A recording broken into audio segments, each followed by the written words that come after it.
disappointed in every one of you. I'm sorry, I don't mean to offend you. I'm disappointed in every one of you. I kiss you on the mouth. No, I'm not cool with that. I'm sorry. One more time. I'm disappointed in every one of you. I mean, I'm dealing with degenerate animals. I'm disappointed in every one of you. Disappointed in every one of you. All right, come on. Honestly, I can't do it, man.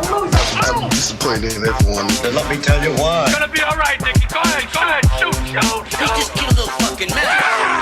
What are you going to do about it? Yeah, because you got nothing. You don't got a thing. Yeah, because you got nothing. You got nothing. I want to get out. I want to get out of this rat hole. I want to get online. I need BDA boxing.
Welcome everybody to another BD Boxing podcast, broadcasting to you live from the True North.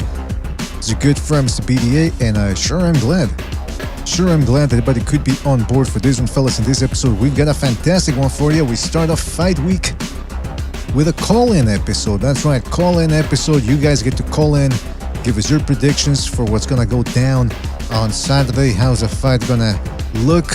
How's it gonna end? What does this mean for the fighters? Are you looking forward to it? What do you think about the undercard? And so on and so forth, fellas. That's what we've got going on. Now, before we get down to the fun, let's get the business out of the way. You guys know the drill. If you want to donate a couple of shekels our way, you're certainly welcome to do so with the Super Chat feature. Of course, it's better if you join the membership program. That way you get more bang for your buck. The most important thing is you can do to like, subscribe, spread that BDA gospel. All right, fellas? Join the BDA membership program. It's good. You can see people get the special emojis in there. It's a lot of fun. And it helps us out as well, by the way. Don't forget, fellas, you can check us out on Spotify, iTunes, Spreaker at your own leisure. Let's give a big shout out to everybody in the chat. I'm talking about Warp Speed, SSC in the house. Shout out to those guys. SSC and Warp Speed. The Gucci Berserk, Angel Macias, the Quags in the house as well. Shout out to the Quags, Mark T, Team Batman Boxing, Uncle Pete in the house as well. Many more people to come, I'm sure, fellas. Think, King KO. Hold on a second. Let me go through the list. I'm doing two things at the same time here. Shout out to J. Colt, Uriah Smith, Grim Reaper, PK Ripper. Whoa, wait a minute. We got two. We got a Ripper and a Reaper. It's starting to look like Halloween here early on. Shout out to, who else here? Mark T, So Passive Live, Antonio Hernandez, James Burrell, Don Chile Relleno, iRugs, Consolidated Planning. What? Consolidated? A bunch of company names in here, man. We got Skynet too. Fluffy Toasters 89, the King KO, Gonzalo in the house as well. Shout out to Gonzalo.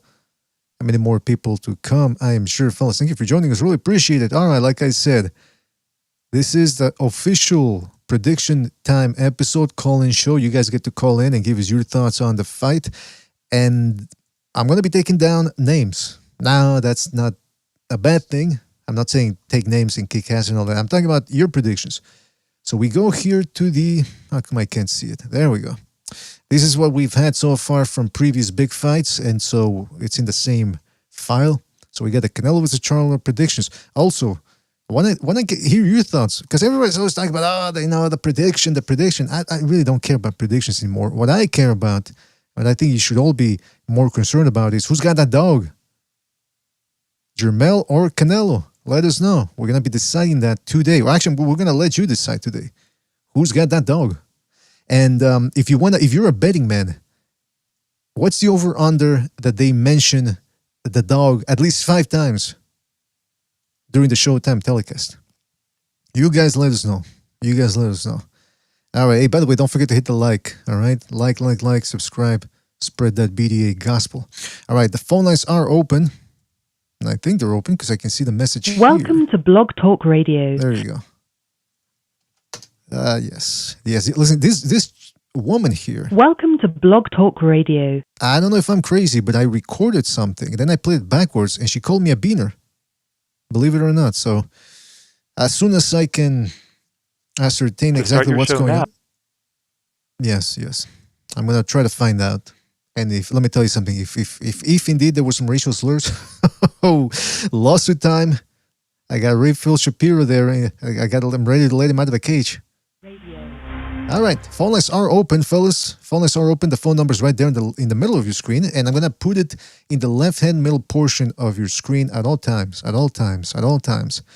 So you guys get to call in. There's a number, and I'm gonna put it in the chat as well, so that there's no misequivocation. By the way, I want to give a shout out to who else was here. Somebody donated the super chat. Don Chile Relleno. Shout out to Don Chile. Says Canelo by KO round 8. Cabrones. Now, well, see, we don't need the cabron part. We don't need the cabron, but we get the first prediction of the night. Don Chile Relleno says Canelo KO 8. There we go. Now, he missed the most important part, which was the dog, but hey, what do you want from me? All right, this is an interesting fight, fellas. This is an interesting fight because, you know, it's not all fighters coming up in weight are equal. Charlo is almost 6 feet tall. He's got a wide frame. He's going to be putting some weight on that. I was watching the special, what do you call them, all access? And I was watching that Charlo is indeed putting in a lot of plyometric work, some weightlifting. So he's not going overboard. So I think we're going to be seeing the best Charlo. The other thing that I'm curious about is, you know, for years that the Canelo detractors have said that he is overrated. He's got flat feet. He's got no skills. But now those same people are saying Canelo's going to win because he's too big. Well, what happened to the adage of a good man, that the great fighter coming up, or forget about great, just people often said that Charlo was better than Canelo. Now because of that weight, that's enough. That's how good Canelo is. He just needs the weight advantage and he wins. But I thought he sucked. So I want to hear from people about that. I want to hear different points of views. I'm not saying that Canelo is better than Charlo, but I'm just saying, well, what's going on with the inconsistency here? That's what I want to talk about. That's what I want to hear from. And I want to hear who's going to buy the fight. I was on Twitter earlier, and this guy was saying he was tracking the ticket sales, available ticket sales and all that, and he says there's still a lot of seats available, meaning this fight is not doing as as better or as well as anticipated. So we shall see. We're going to talk about all of that. I see we already got people giving some predictions. For example, Valiant Thor says Canelo by annihilation. All right, I'm going to write that down. Who else? Joe says Canelo by KO within 10 rounds. All right. Canelo KO within 10 rounds. Who else we got here? The Boxing Prophet says it's the IQ. King KO says Charlo has cat in him. Not wait a minute. Are you saying he's a pussy? Is that what you're trying to intimate here? We don't like that type of talk around here, that type of language either.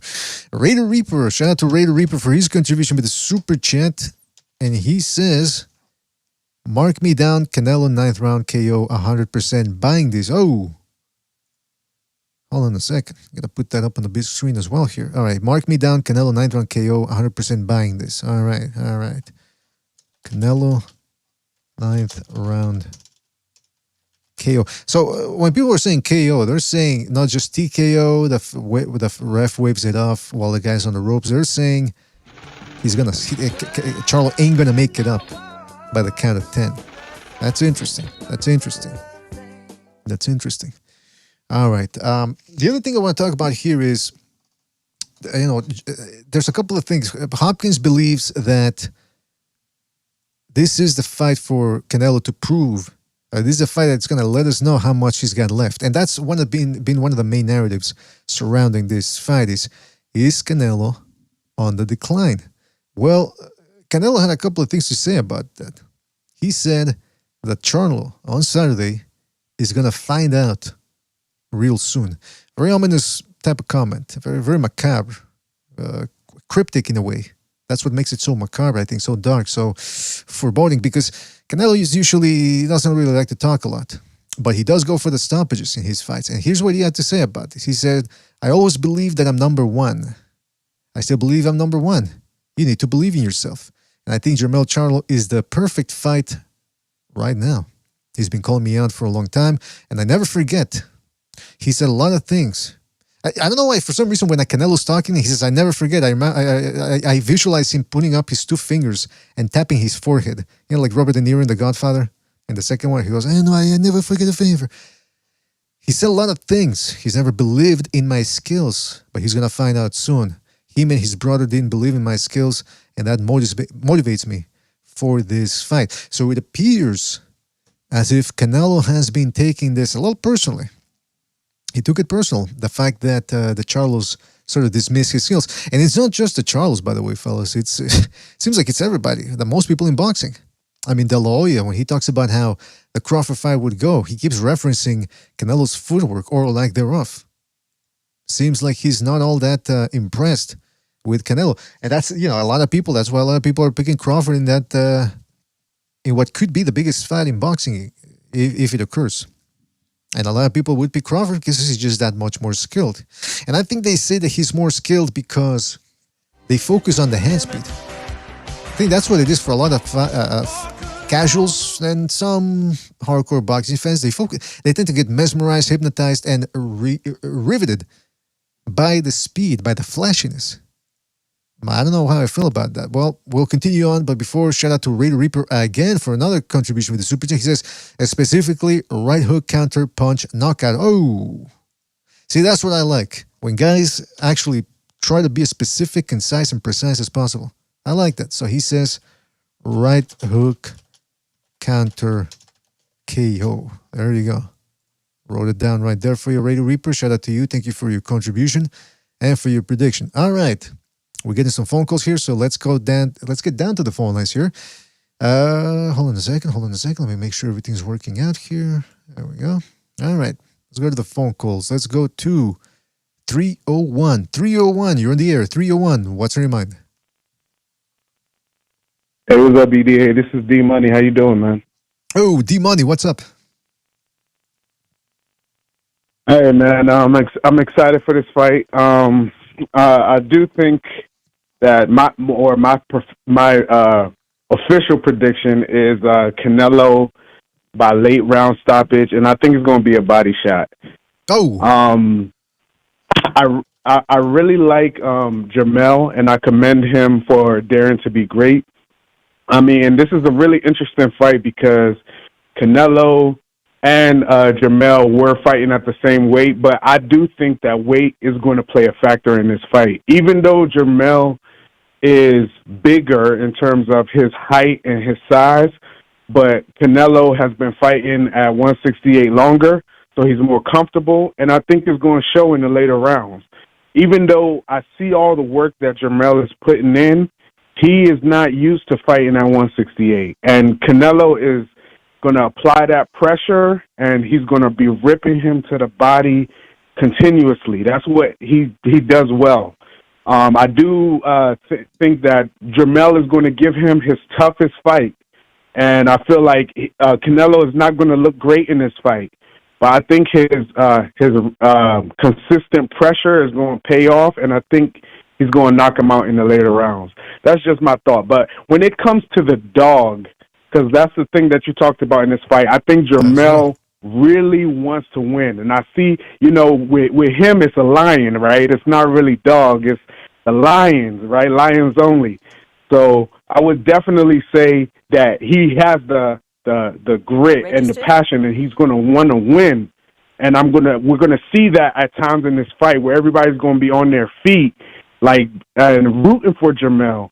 But I just don't think that he has the ability, because not the ability, but just the size.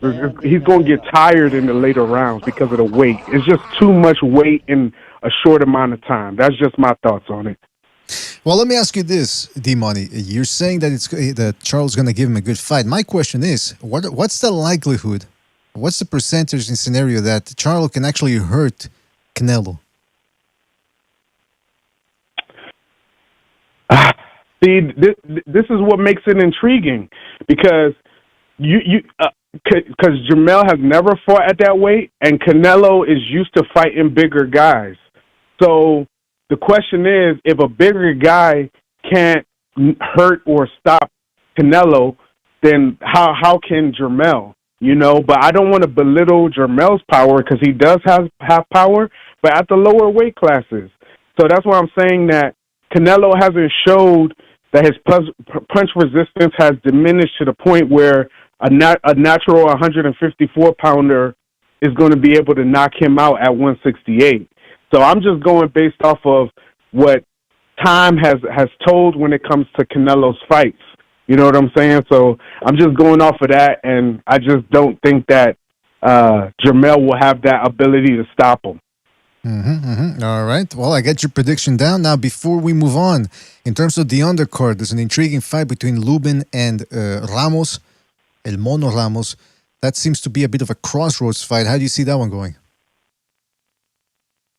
I think that's a good fight too. I think Lubin is hungry. I think he's been on a good streak, and I have Lubin winning a decision there. I think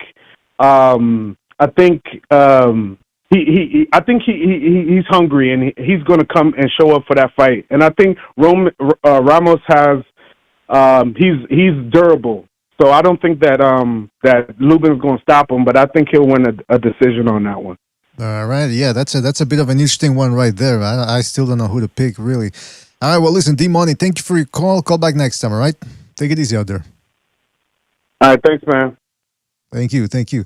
All right, so that was the first phone call of the night, the first prediction right there. We've got some people are looking forward to it. Now, the Lubin Ramos, yeah, that one, I can see Ramos just barging through Lubin, but Lubin is a quick-handed guy, and Ramos has had trouble with speedsters before, and he's never fought somebody who's as quick as Lubin, so we'll see what happens with that one. Hey, fellas, don't forget to hit the like, subscribe if you yet to do so already. We are taking phone calls. This is your show. You get to call in, give us your predictions for Saturday's fight, and talk about anything else, whatever you want. All right, let's go to another phone call here. Let's go to 336. 336, you're on the air. 336, what's on your mind? So for the Canelo fight, I'm thinking round 8 or 9 stoppage. I'm kind of thinking maybe body shot too. Charlo's got a little waist and shit, and if he invests early, I think he can easily get him up out of there. The only thing I'm scared about is, I'm trying to, win some easy money on the Vegas money line, because I don't know how they are seeing this fight go the distance. Unless Canelo is not anywhere near the fighter he was 2 years ago, he should have no problem stopping Charlo.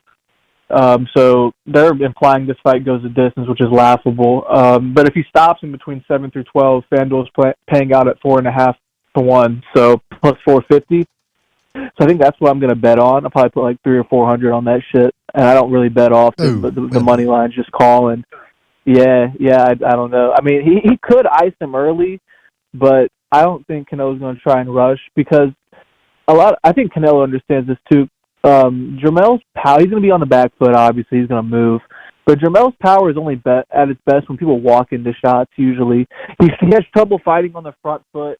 So I think there are going to be times where Canelo gives him looks and shit like that, after maybe setting off 2-3 punch combination, and then as Charlo's off the ropes, maybe Canelo will back up and see if maybe he lets Charlo try and come forward a little bit.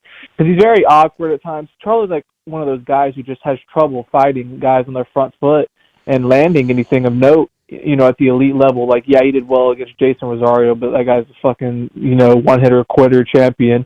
He couldn't fight on the front foot against Castaño or Harrison. He looked dumbfounded, especially against Harrison, bending below the waist, crossing his feet, having to always reset. He just didn't look good. So I think Canelo can make this fight really easy by changing the pace of the fight multiple times, kind of, dog him when he needs to, and then whenever he gets his work off, he can kind of try and have Charlo maybe come forward a little bit to try and set up his own offense to try and get it back like a champion. that'll only play into Canelo to counter him and shit like that and pick him apart that way too. I just think Canelo is better on the front foot. He's better counter puncher. He's better on the back foot. Yeah, that's just my opinion. This is a mismatch. I really just think this is a fucking mismatch of a fight. If Canelo is still the fighter that he was remotely, 2 years ago, it'll be a showcase kind of fight where Charlo wins 2 rounds, maybe 3 at most, and gets stopped in 8 or 9. So, by a body shot, I think. But it could be one of those times where, a right hand over the top just smashes him. But I'm thinking body shot. So, all right. So, you want me to on that 8 or 9 stoppage, Canelo Alvarez. 8 or 9. And then you said body shot. Yep. All right. So I got you down for that one, Dora. Anything else you want to say? All right. Anything else you want to say before we move on? No, you guys not. Shit. You're cutting out. All right. Now, whatever. All right. Thank you for your call. Call back next time, right, man? Take it easy out there. Oh, yeah. I'll check back later. All right. All right, there you go. All right, hey, fellas, don't forget to hit the like. Really helps us out. We are taking your phone calls, your predictions. Talk about anything you want regarding Saturday's event, the fights. I got a question, though. I see a lot of people saying, so far, we've got just the predictions we've had. Nobody's speaking Charlo by the upset, and that, I am a guy that's inclined to go for the upset. And if I were a betting man, you bet your ass I would put some money in this. But I'm curious, though. Everyone that's speaking Canelo, most of them are picking him by stoppage. If he fails to stop Charlo, is that a big downer? And does that prove that Canelo is on the decline? Or conversely, does that mean that Charlo is better than people gave him credit for? I want to hear from you guys. Let's go to another phone call here. Let's go to 410. 410, you're on the air. What's on your mind? What's happening there, buddy? Oh, what's up, man? Yeah. Hey. Canelo, as far as Canelo's detractors are concerned, listen, man, you know yourself, you're going to have that. When you're a top dog, you're going to have plenty of fans, and you're going to have plenty of detractors. De La Hoya, we can't expect nothing one day. When Canelo was over there, typically they had nothing but good things to say about him. He was unbeatable in Hopkins' eyes and De La Hoya's. But now that he's not there, now they're picking anyone to beat him. The fact is, Canelo is a top fighter. He's been that for a long time. He still is, but he is slipping. I've been a fan of Canelo's. I love his story. He started fighting for, livestock to feed his brothers. I mean, this guy literally got it from the mud. And he's been on top for a good while now, making lots of money.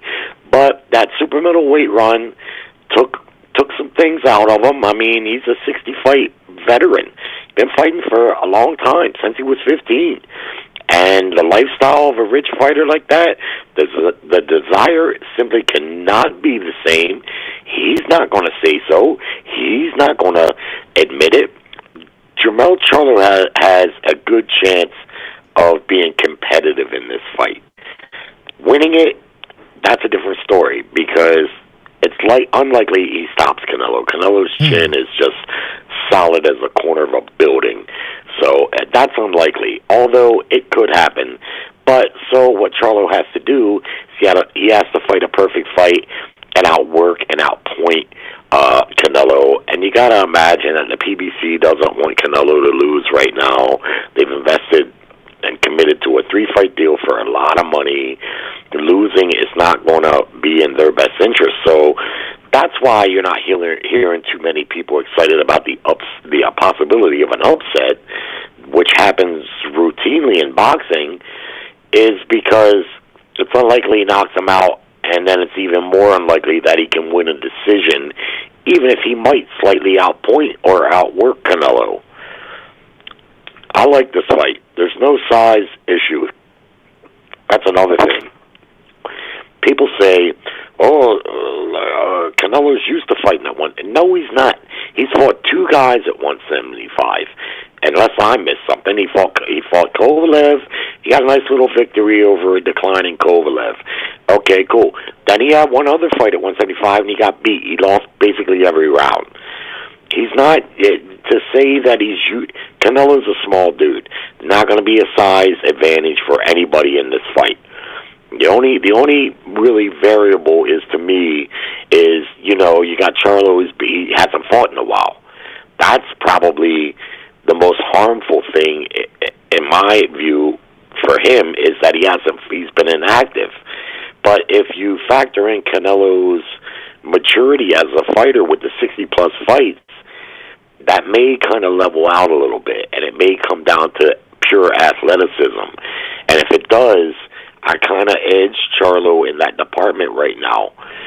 Problem is, and I don't mean to ramble, but to just finish up, if you looked at the Plant-Canelo fight, Plant was able to do some good work for the first 6 rounds.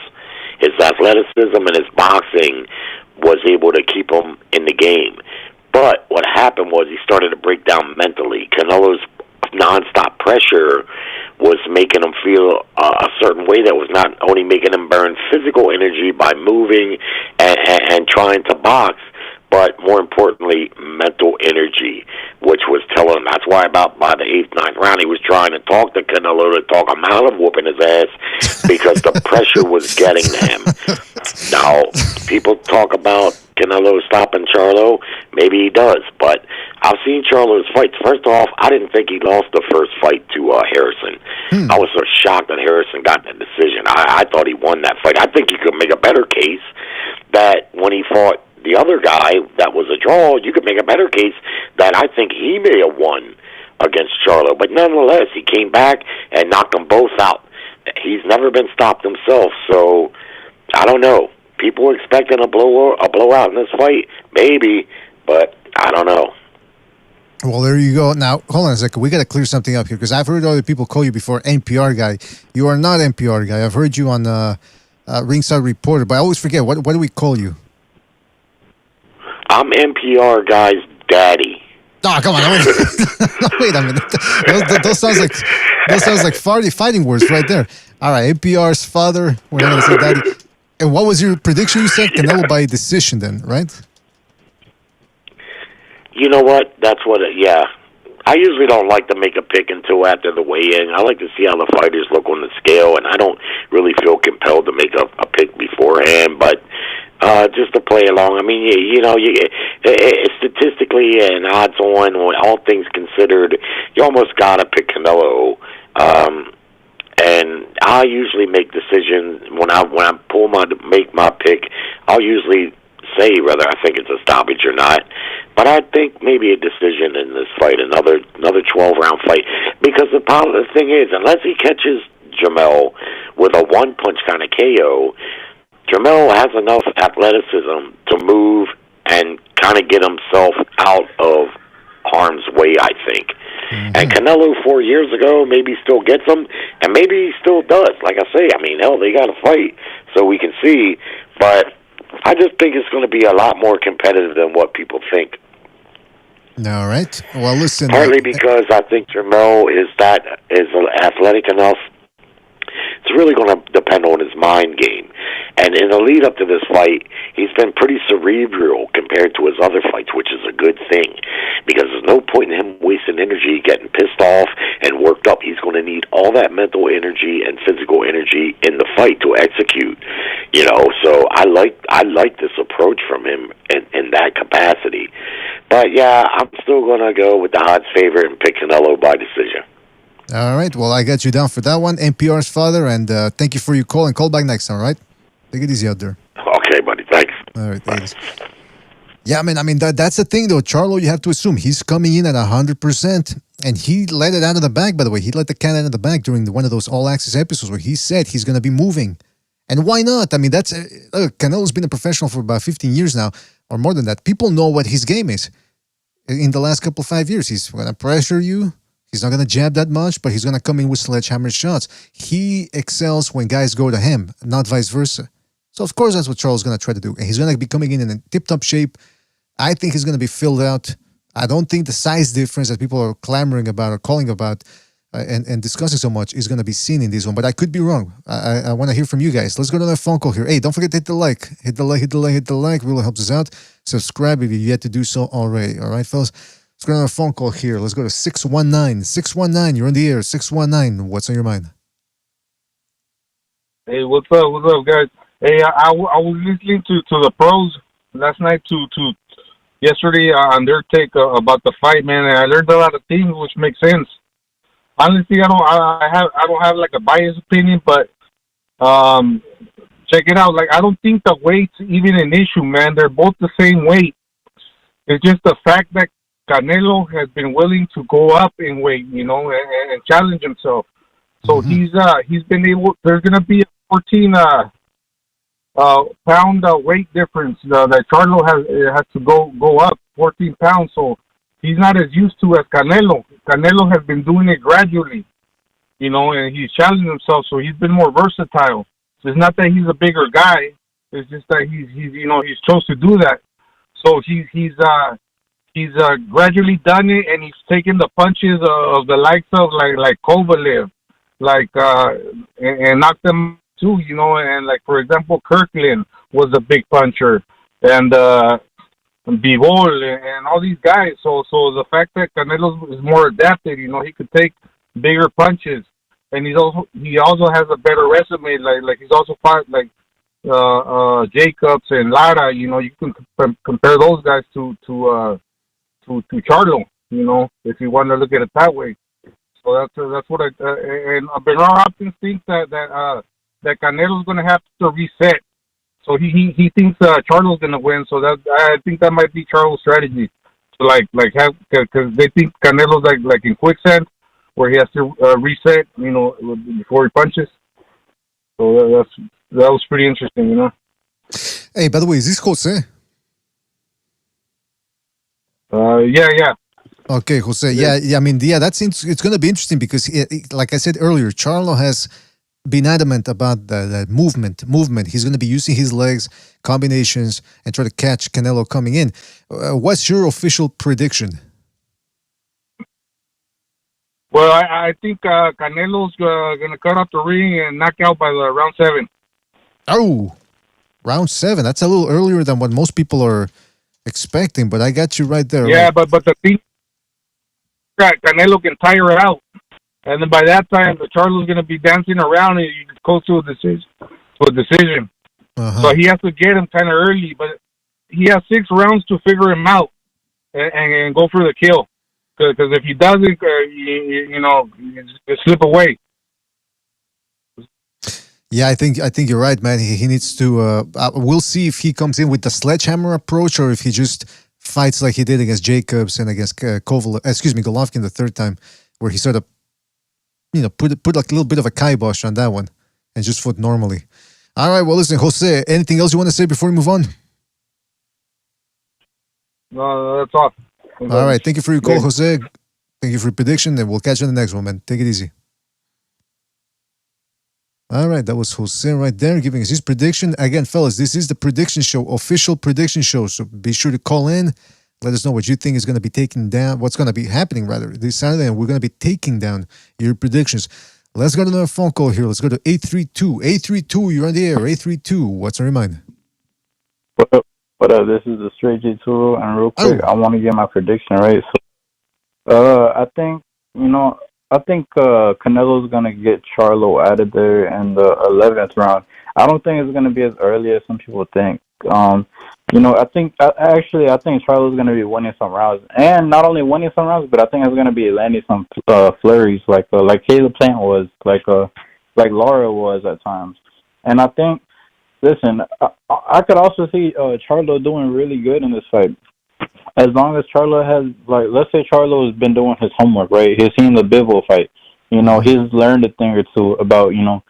I think if he really wants to beat Canelo, if Charlo really wants to beat Canelo, he has to feint a lot. And then, you know, while Canelo's trying to walk you down, if you feint him a lot and if you keep him guessing, if you keep his mind occupied, then you can have some room to land some shots on him, and then, hey, maybe walk him into something big. But I think Canelo is too experienced. He's fought a lot of movers like that. You know, he recently fought Bivol. I'm sure that gives himself experience, you know, dealing with that style. So ultimately, I think Canelo lands like a leaping jab, like he did against Caleb Plant, and then he kind of makes Charlo stumble a little bit.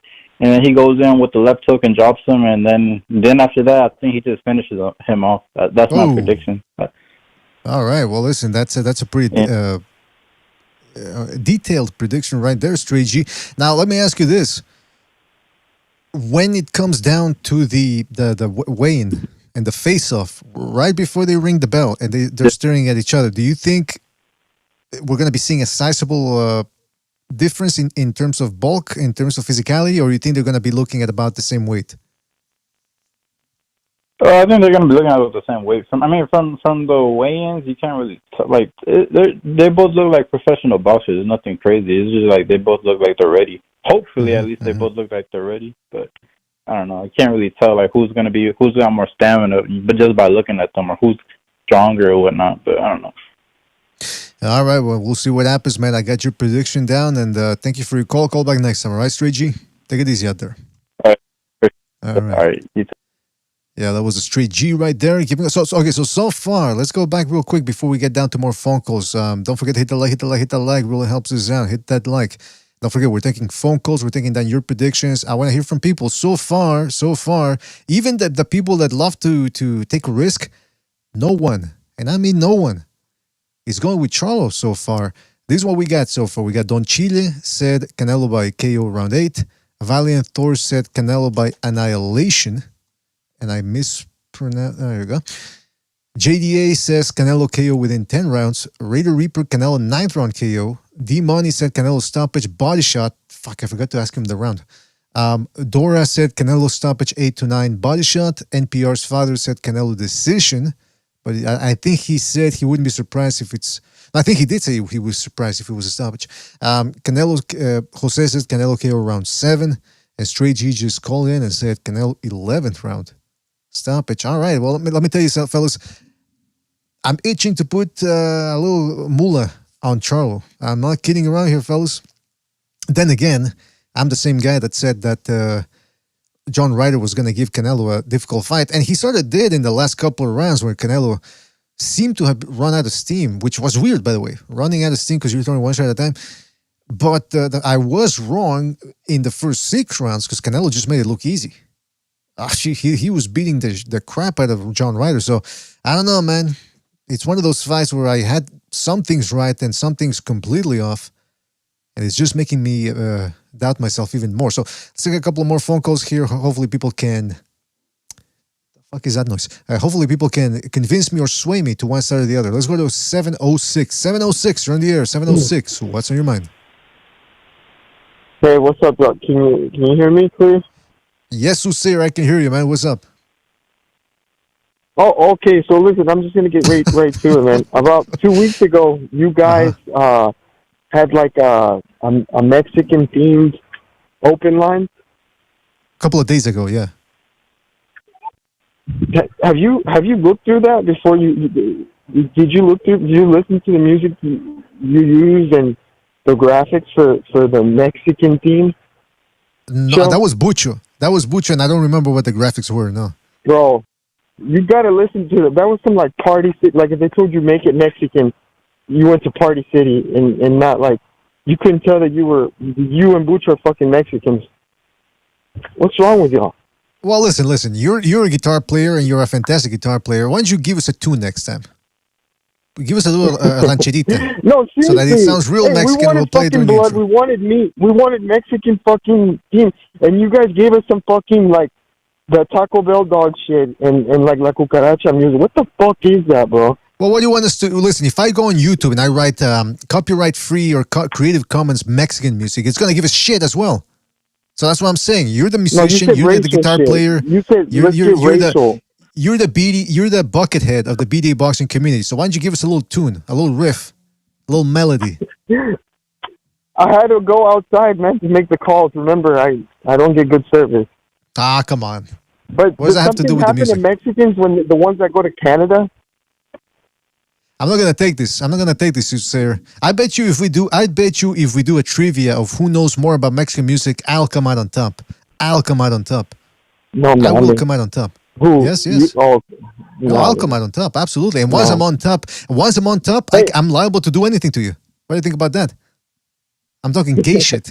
Hey, and how do you feel, lastly, before I leave, how do you feel, man, that at one point you laughed at me when I asked you, I was just, commenting, on a video you made. Hey, can you make a film study on Pitbull? And it's looking like he's gonna be a fucking star, and it's gonna be all over your face, and all the remarks against Mexicans that I thought you were making towards him are just gonna be like, come on, man, what's going on here? What's the angle? Have you seen what the PBC is doing to Isaac Cruz? They're doing the same thing that they did to that Italian, the son of the Italian Godfather in American Me. They're putting him, hey, you wanna, let's go. We're gonna have a little party, after dinner, and then they lather him up with alcohol. He's all drunk, and then boom. That's what they're doing to Isaac Cruz. They're sending him up like, hey, man, you're a star. The Charlos go up to him. Oh, we're big fans of yours, blah, blah, blah. And he starts feeling comfortable. He's just a sacrifice. He's a sacrifice for Tank Davis. Hey, but listen. Okay, but las polleras, how do they treat, cómo tratan la gente? But we're still there. It doesn't diminish you being a Mexican. It doesn't mean that. No. I mean, I'm just saying, I can get behind the guy when I know what they got in store for him. They're gonna try to screw him out of something right there. I think you should. You know what, Sutzer? I think you should put your eggs, your money on William Cepeda or Navarrete. Those are guys. Those are can't miss guys right there. I'm looking forward to the Jake Paul fight. Oh, come on. The Logan Paul with Dan Dennis. That's the fight. Is that your mission tonight? To just call in and incense me and infuriate me? Is that what's going on here? No, just certain things. Certain things that I remember, it's like nobody's calling you out for it. It's like come on, we're Mexican based over here. We are. Are we Mexican or what the fuck happened?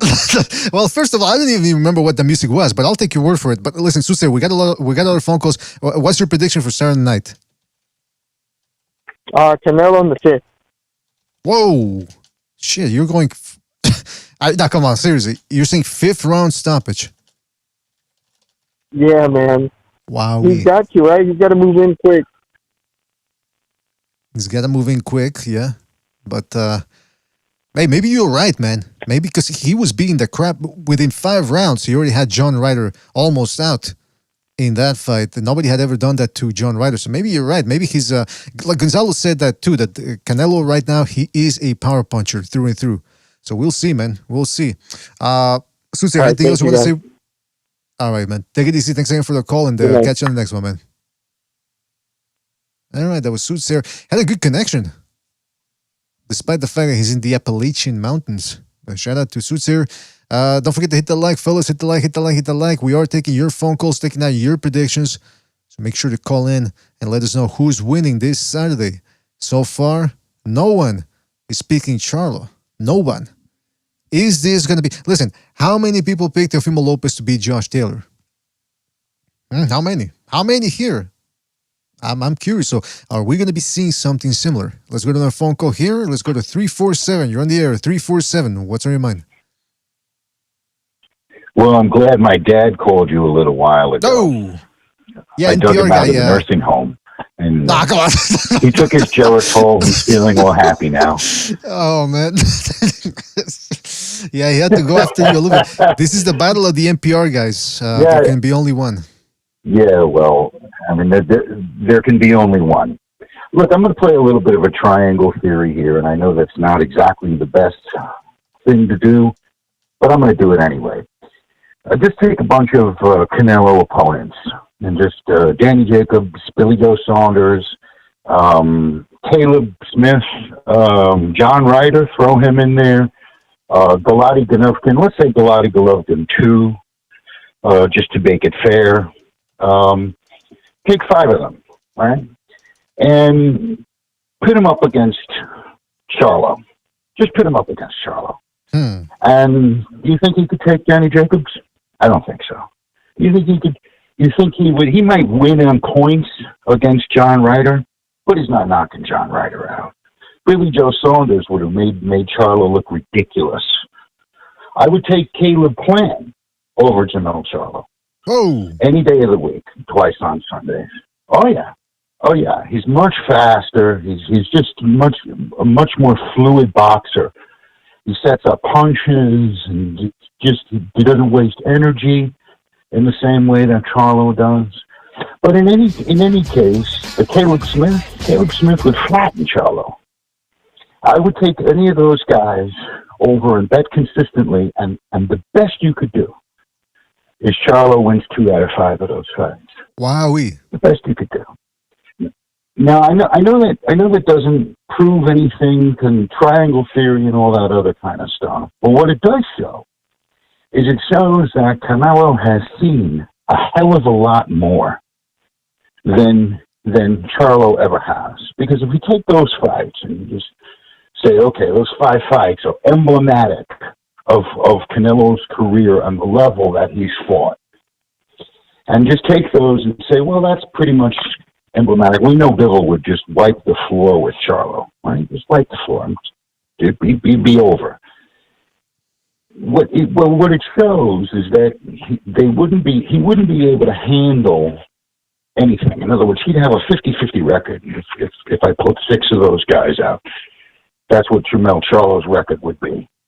Right? So you're giving Charlo. So if I understand you correctly, though, you are giving Charlo a chance. I'm giving Charlo very little chance. Oh, but you're giving him a chance. Very, very little chance. I'm giving him very little chance. I don't like to disagree with other callers. Everybody's got an opinion, but an earlier caller said this is going to be one of the better fights. I disagree. I don't think that it depends on it.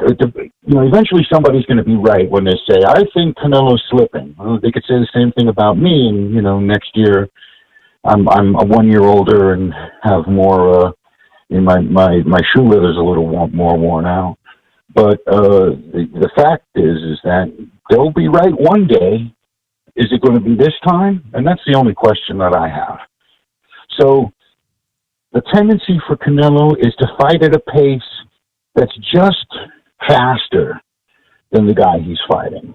In the best case scenario, where I saw him fight at a very fast pace, in other words, from minute 1 against Billy Joe Saunders, he came out at a very, very quick pace, never let Billy Joe Saunders get settled at all in that fight, and kept Billy Joe Saunders backing up the whole time. He did not do the same thing versus Caleb Plant, but he had a different game plan. He did the same thing he just fights at the pace that's just faster than is what he needs to get through the fight. One exception to that was what we saw against Bivol, where he just had no answer. Mm-hmm. But I think that's an easily understood, as that guy was just the wrong dude, too big, too experienced at 175, and wasn't going to give an inch. So I don't think it's going to be that exciting of a fight. I think it's going to be a devastating. I think it's going to be. Just going to make a prediction here. I'm going to a unanimous decision with some very nice body shots along the way. As I say, I would take Danny Jacobs over Jermell Charlo any day of the week. All right. Any day of the week. Well, you sound pretty confident. Anyway, that's my prediction. All right, you sound pretty confident in your prediction, NPR. Always like to hear people confident in their predictions. Thank you for your call, and call back next time, all right?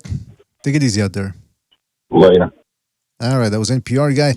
Yes, we are in the process of trying to steal his voice via some sort of witchcraft, because I want to have that NPR voice. But NPR's got bigger problems than me trying to steal his voice via sorcery, because there's NPR's guy's father went after him earlier, and then NPR had a retort to that. So hopefully we can get them both on the line, and we can hear them duke it out to see who has the best voice in the YouTube boxing community. Don't forget to hit the like, fellas. Hit the like. Really helps us out.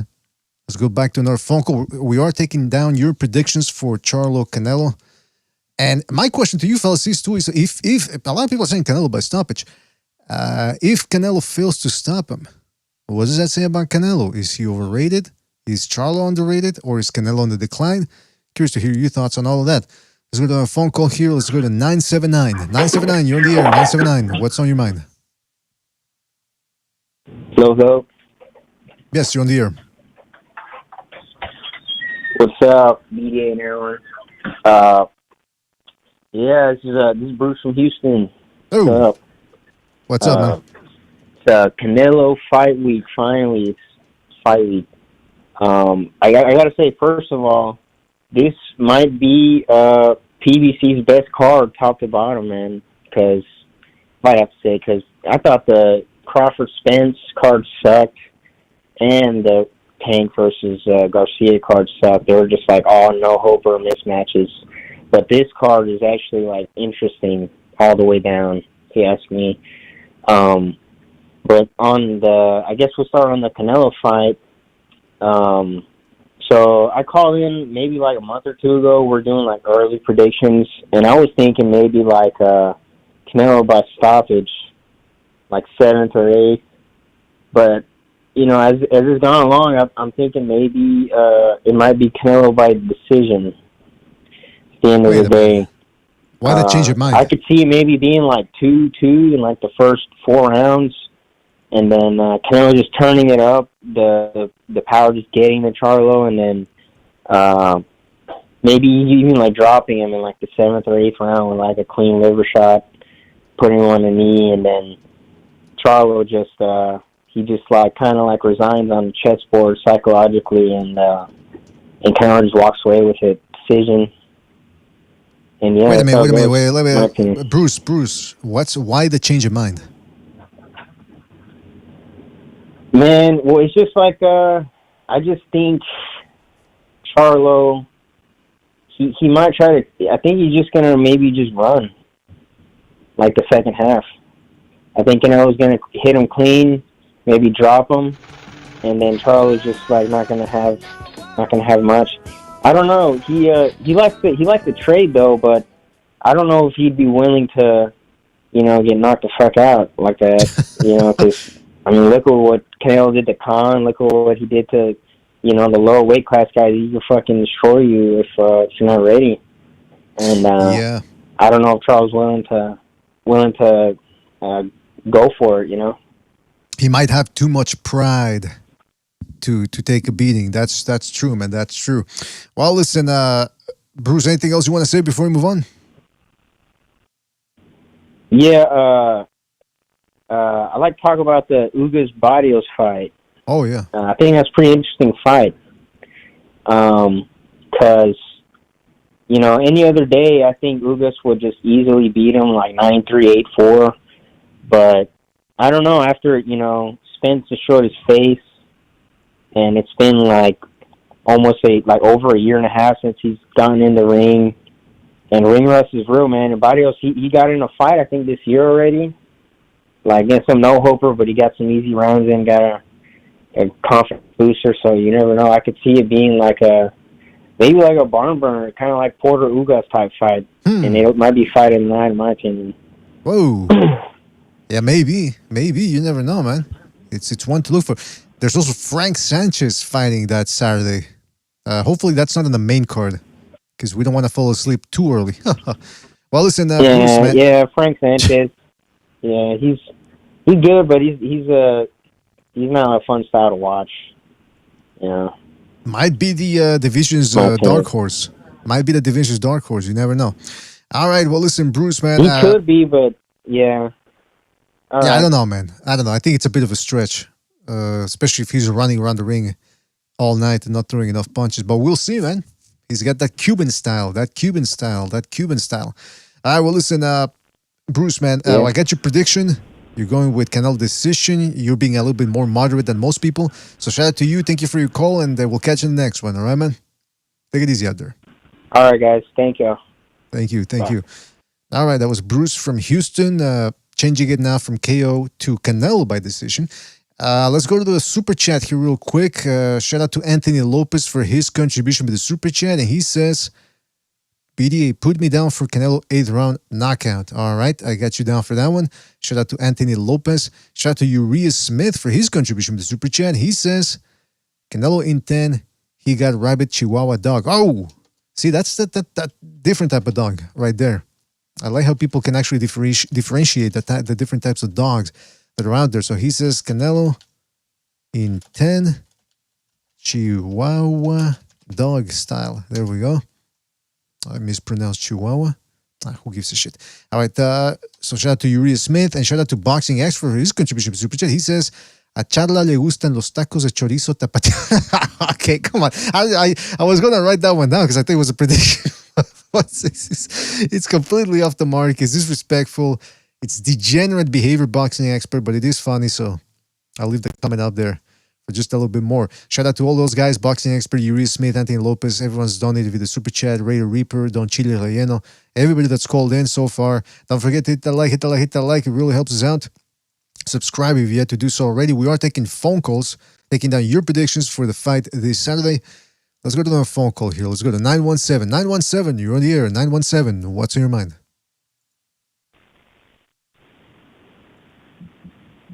Oh shit. 917, you're on the air. 917, you're on the air.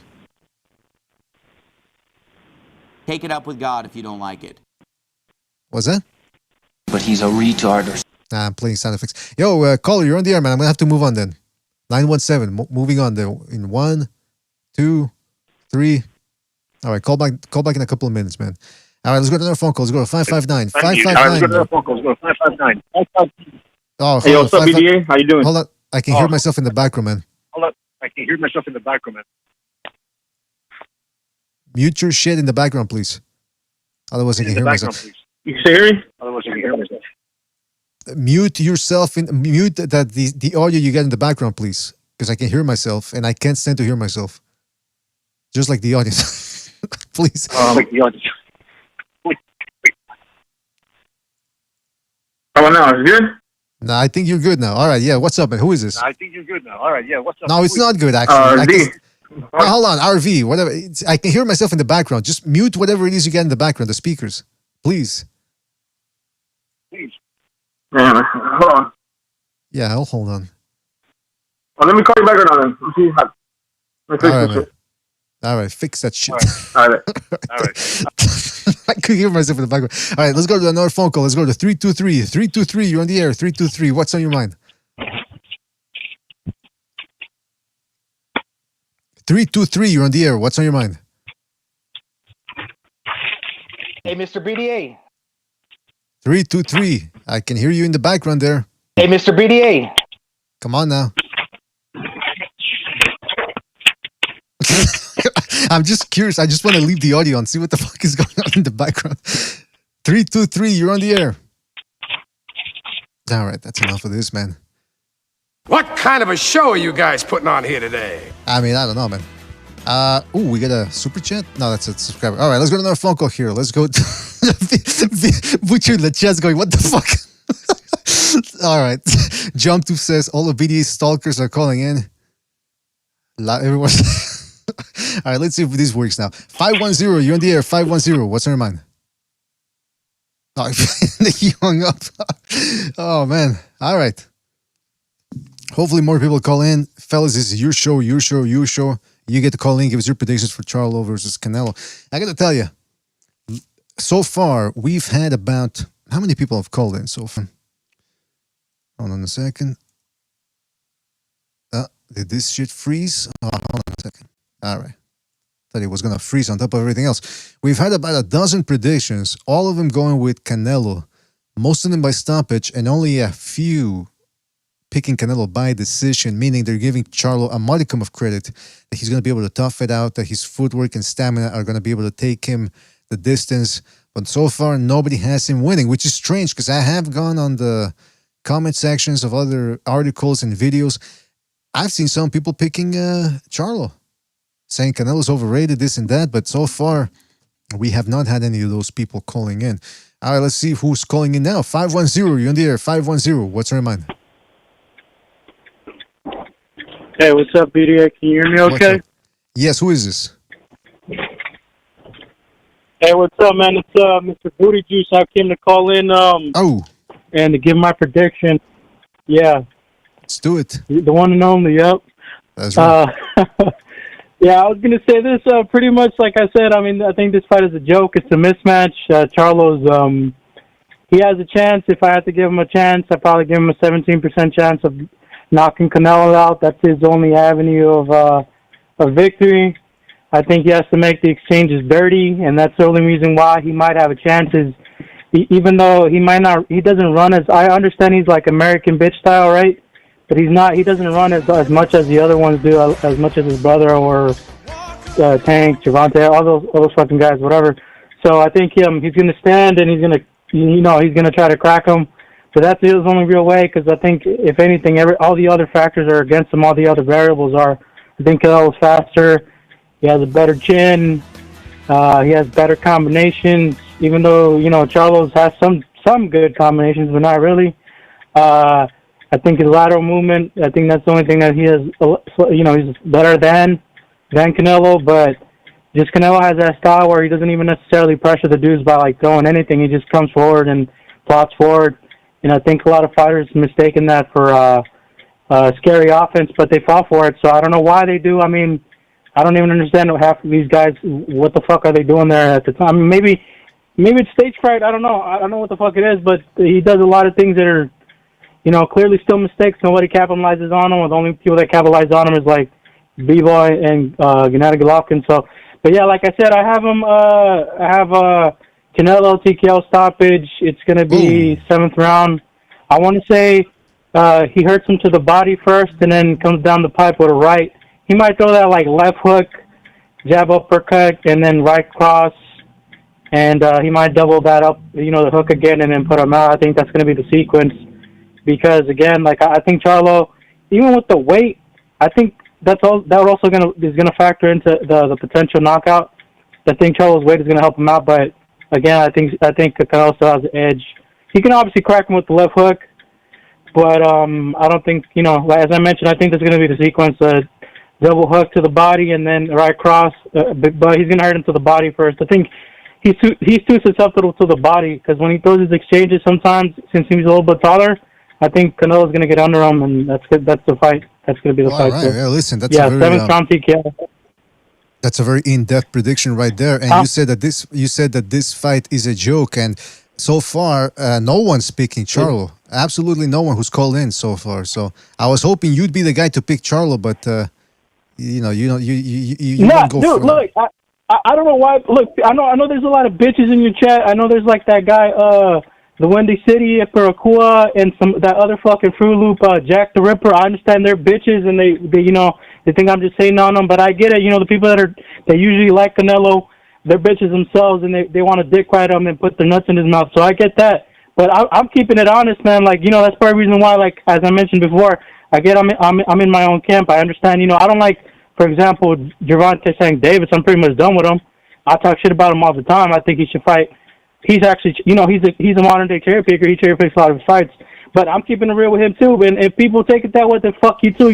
That's as simple as I can say. So, simply put, I mean, what else do you want me to say? But yeah, man, I would want to pick him. Like I said, my percentage is 17%, because that's his only real avenue of victory there. Him making it dirty and cracking him, because he has the power to crack him. I think he has enough steam in his punches. But he's got to be smart though. I don't know if he's going to divert to the body. Because, again, with Canelo, that's what you have to do. I don't know why the fuck. Time and time again, it's been proven against Mexican boxers. I'm going to just say this very clearly. Against Mexican boxers, you hit them to the body. Hit them to the body, please, for the love of fucking God. Hit them to the body. Don't go to the fucking head. Hit them to the body. Many other fucking fighters have proven that point time and time again. Get decent combinations going in, feint, fucking hit him to the body. Throw the whole kitchen sink to the body, please. Listen, okay, Mr. Booty Juice. I appreciate it. Hold on, Mr. Booty Juice. Hold on, Mr. Booty Juice. Mr. Booty Juice. Mr. Booty Juice. Mr. Booty Juice. Hold on. Mr. Booty Juice. Yeah, the thing about the body is, I agree with you. I'm a body punching fan. I like to put stock in body punching, but unfortunately, against Canelo, it's easier said than done, because he will counter people upstairs, man. Now, the other thing is. But hold on, people in the chat are saying, Parakua says, Booty Juice's mom is my maid. Windy City is laughing, and he's calling you Puto Juice. Puto Juice in his feelings. Windy says, Earl Stevens says, hit me. Oh, no, hold on, what did he say? Anyway, yeah, you can see people are going after booty. He's going to call you booty loose. Booty loose. He says you're going to lose booty. I can't see the chat. But I can tell you what. I know all those motherfuckers sit down to pee. That's all I got to say about that. No. They know they sit down to pee. They know they got to take out their wipes. Oh, Canelo. Where were you bitches at when people whooped his ass? Where were you bitches at when Gennady Golovkin whipped his ass? Quiet.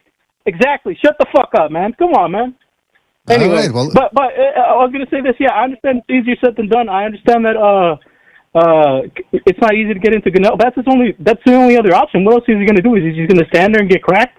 Is he just going to stand there? Even if Canelo's fainting him, let's say Canelo doesn't throw shit, he's still going to get the round. So what are these other options? He has to come up with something. And I get, even if I were to gauge his adaptability, I understand. I don't think Charlo has enough mental, whatever that is, cognition or know-how or presence of mind to actually say, you know what, I have to hit him to the body. I'm gonna try to open this kid up somehow, because he has the reach for it. I just don't. He's never shown that. I mean, you know the deal, man. These guys have fought lesser competition. So, you know, if steel sharpens steel, then you know he's not sharp enough to. And again, he hasn't expressed that adaptability in the ring. So I can't say much about him being able to open him up. So that, you know, I get your point. It's an obvious point, but yeah, you can't do much about that. So I gotta ask you though. I gotta ask you before you move on. Before you go. What you never explained the Booty Juice moniker? Where did that come from? No, I'm not gonna say. I'm not gonna say. I'm like, it's. I don't know how much I can say on this. It's not. It's a stupid ass thing, man. It's a sexual thing. It has something to do with, you know, with you and another female, and you know the body liquids mixing up. That's pretty much it. That's what I thought about, because you know I've had experiences like that where it's, you know, it's sweaty and it's, you know, that's all it is, you know. Yeah, we definitely can't talk about that. I mean, this is a family show here. We don't want to get into that. But anyway, listen. Shout out to you. Show, right? I mean, I'm just saying. But shout out to you, Mr. Booty Juice. Thank you for your call. I got you down for the prediction, and hopefully you call in the next time. All right, man? Take it easy out there. All right, man. See you. I'll see you guys, man. All right, take it easy out there, man. Yeah, that was Mr. Booty Juice.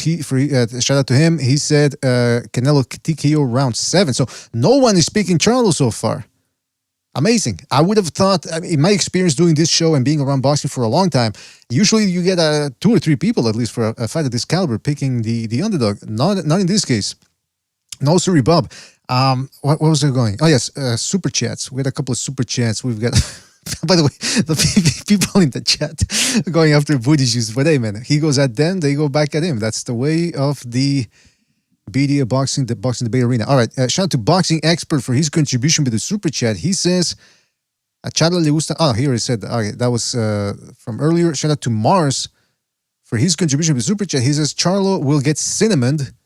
Canelo by stompage round 9. Charlo will get cinnamoned. All right, hold on a second. Let me write that down. See, that sounds like another fucking sexual term, man. That's what Mr. Booty Juice has put in my head now. I'm seeing sexual terms all over the place. Mars says Canelo by cinnamonsation. And he says in round 9. All right. Shout out to him. Shout out to Boxing Expert for his contribution to Super Chat. And he says, extra, Canelo está rifando una bola de putazos y Charlo tiene todos los boletos. Y si no le pone... All right, so he's saying Charlo's having a... What do you call it in English? A raffle of throwing down the fisticuffs. And Charlo has all the tickets, meaning he's going to eat all the chingazos. And then he says, and if you don't hit the like, BDA is going to hold a raffle on you. So meaning I'm going to go after your asses. And he's not kidding. I'm going to suck out all the Booty Juice out there if you're not careful. So hit the like. Really helps us out, all right?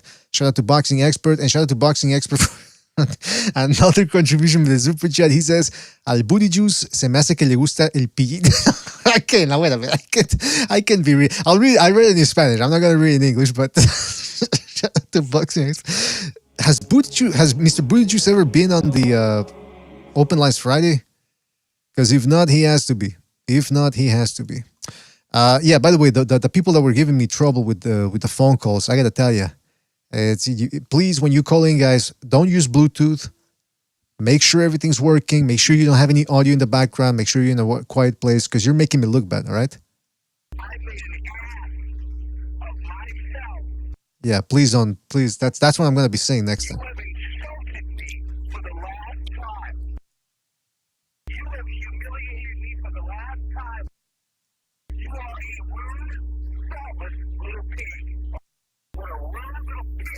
All right. Shout out to everybody in the chat. Don't forget to hit the like. The phone number's right there in the left-hand middle portion of your screen. Don't forget to call in. Give us your... Omar Sinclair says, that sounds like JDA. No, that was Shooter McBaldwin, I should say. Alec Baldwin, when he was calling his daughter. Some sort of affront that was made to his name. I forget exactly what happened. Let's go to another phone call here. Let's go to 713. 713, you're on the air. 713. What's on your mind? Sorry, can you hear me? Hello? Yeah, speak up now, please. Yes, I can hear you. I'm sorry, man. Oh, yeah, I got Canelo by TKO. I want to say by the 11th. And then I just want to say there's a lot of, it's getting some exposure. A lot of media saying that Jermelo has a chance. But we honestly, we haven't seen him, man, at this weight. I don't think he's a Bernard Hopkins that he's going to jump from middleweight to light heavyweight like that and be real good. I don't think he's a slick fighter. I know you guys, there's a lot of you viewers saying that he's a slick fighter. To me, he isn't because he gets hit a lot.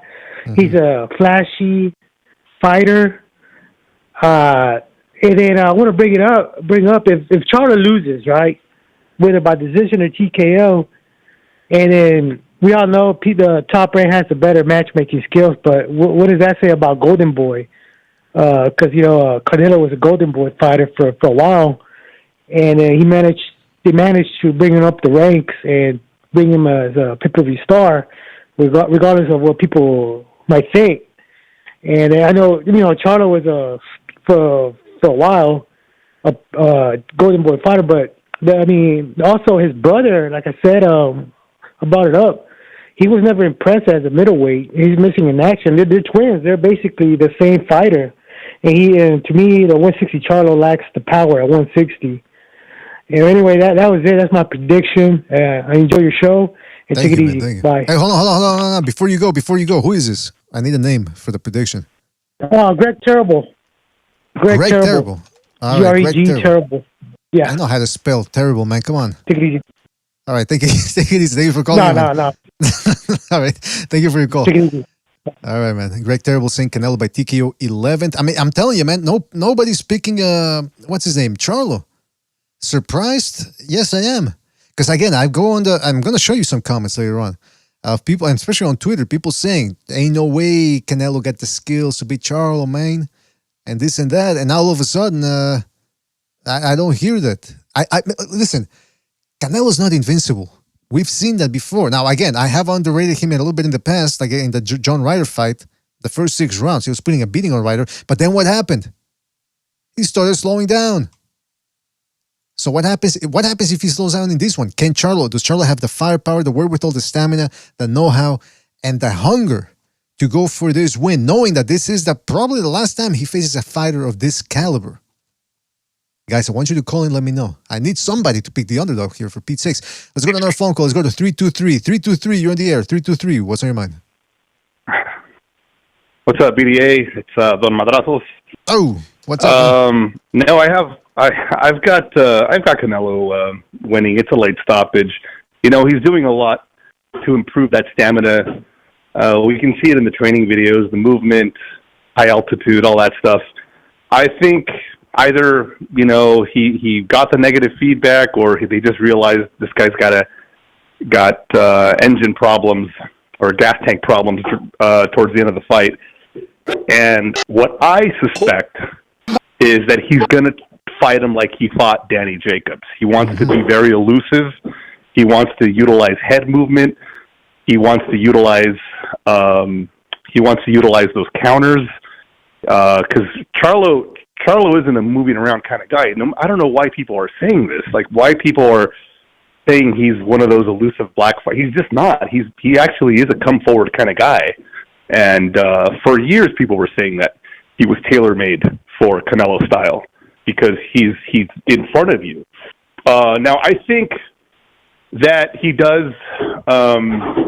Charlo has a chance of hurting Canelo because if he brings that power up with him, definitely. But that's why I feel Canelo's really focusing on that movement because I know he felt Danny Jacobs had that kind of power, and he evaded a lot of those shots. I mean, he ate him really well too when Danny dished him out. But I think that's the kind of fight we might get. I have him by late stoppage, maybe between the I'm going to say between the 9th and 11th round. Whoa. You, hold on a second.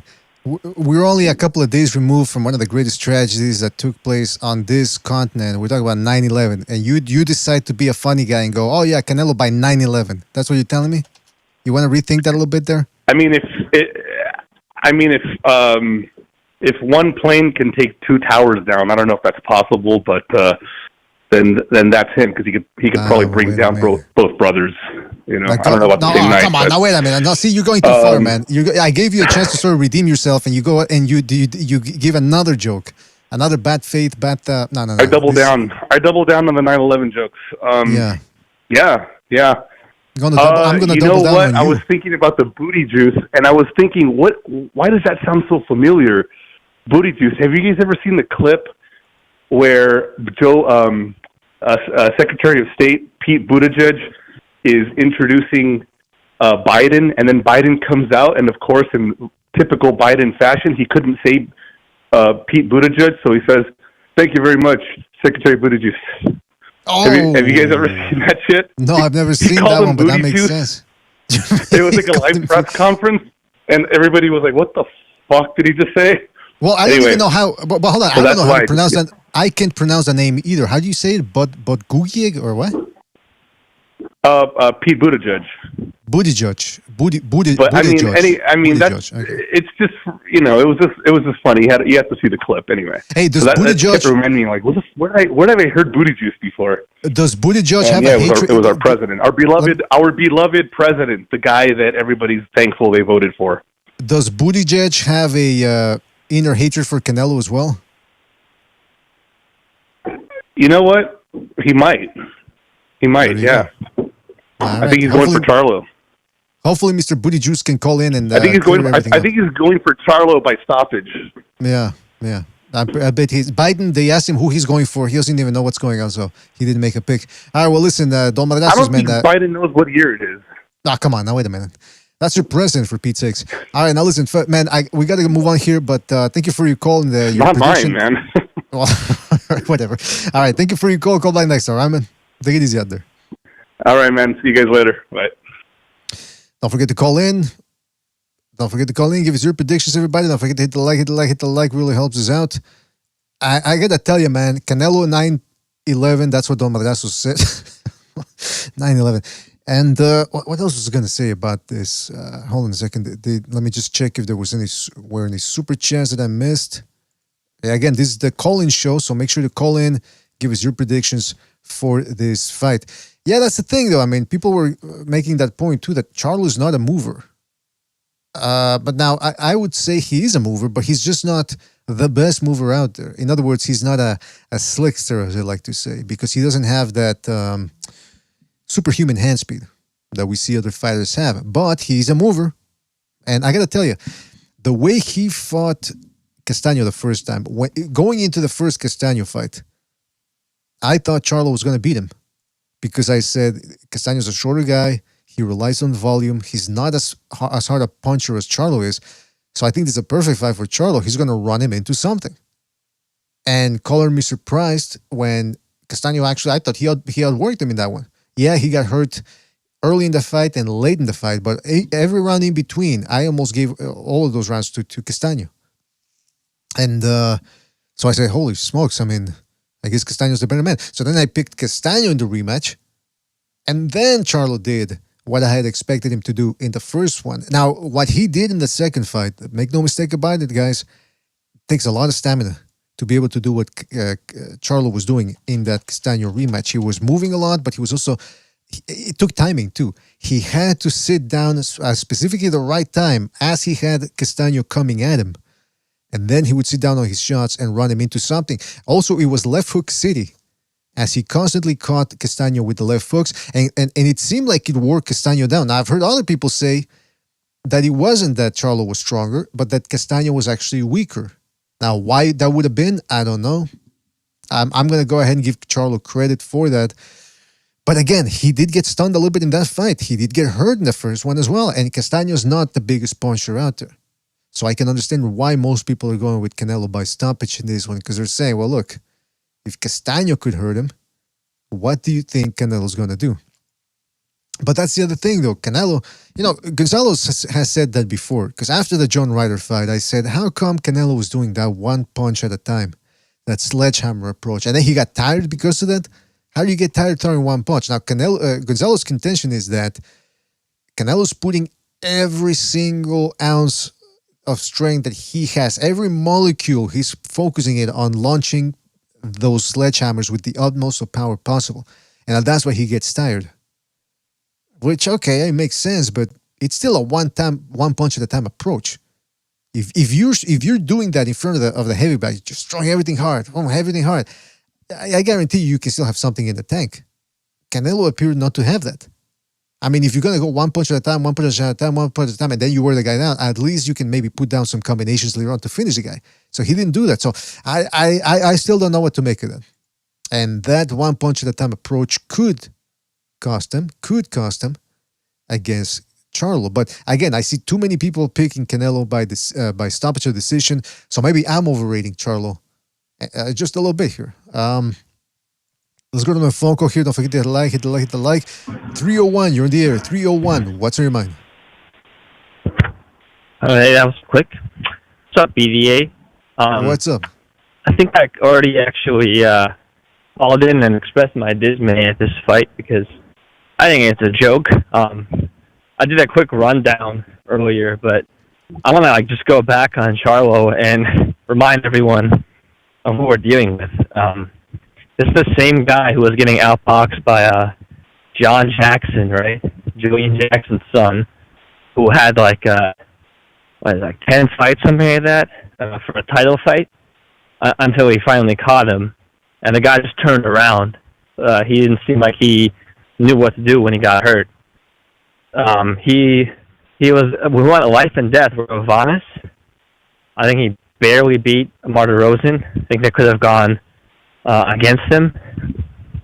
The Harrison fight, if people are thinking he's going to be able to move around the ring and keep Canelo at bay, has he ever shown a jab where he can move repeatedly? I've seen a guy who falls over and kind of overextends on every jab he throws. Just relies on his athleticism to get faster than the other guy. He wasn't able to jab with Harrison in the first fight. And Harrison had an ankle injury, I have to remind everyone, which is why he was less mobile for the second fight throughout the rest of his career. Well, that's why that second fight was an inside fight. And he was still losing that fight. But he just had more power. And more really, Harrison just had no chin, as he's shown throughout his career. So, and the Castano fight, I think you just mentioned he was weaker. Remember, he had a bicep tear, and it was like an 8-month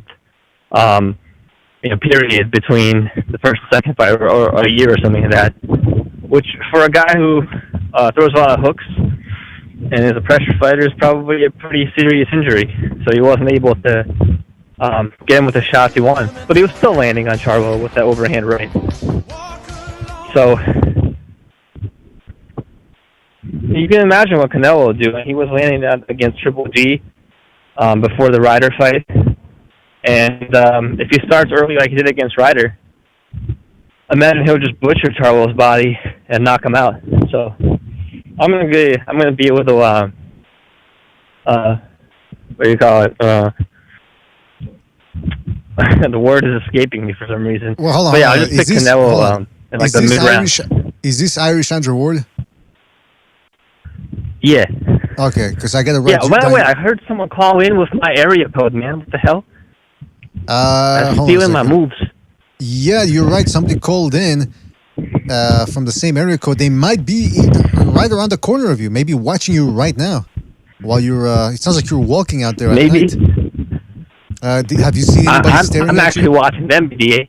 Oh. I'm following them. The hunter becomes the hunted. So, all right. So last time that guy's going to call in, let me tell you. Hey, maybe it's Mr. Booty Juice. He's going to implant some booty juice into you. Mr. Booty Juice? Yeah. When you least expect them, yeah. But by the way, I think he's the Treasury Secretary, Pete Butt Guy. That's how you pronounce his last name. Butt Guy, yeah. Don Marlazo Butt sing Guy. Bed Judge. I said, wait, I don't know if that's how you say. I mean, I don't know, man, but it's Butt Guy.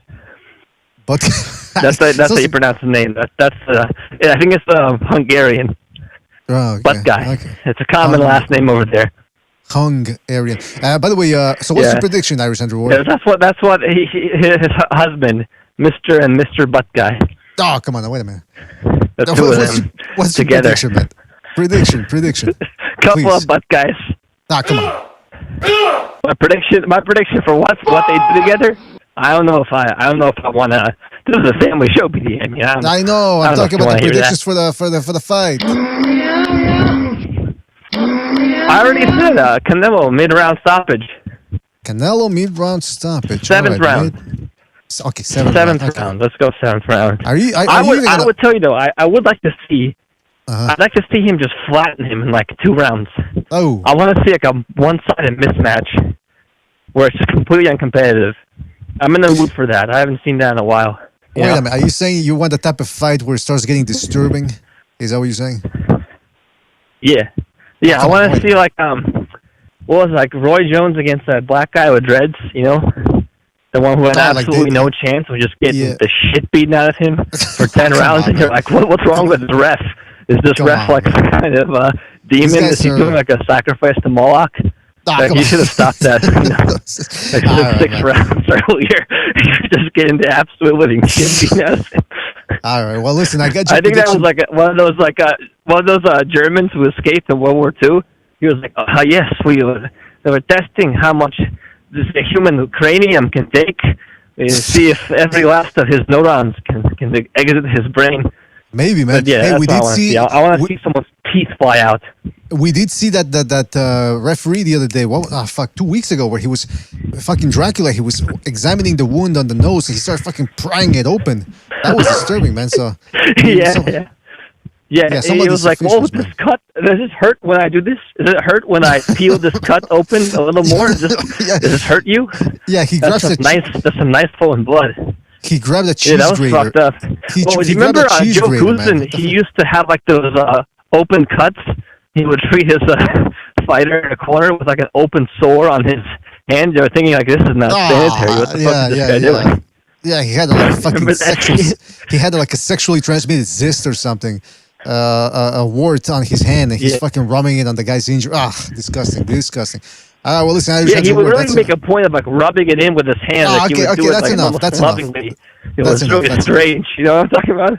But that was before he became the Canadian tuxedo wearing, mild mannered cretin he is now. You're making me gag over here, man. That's enough out of this. All right, listen. Thank you for your call.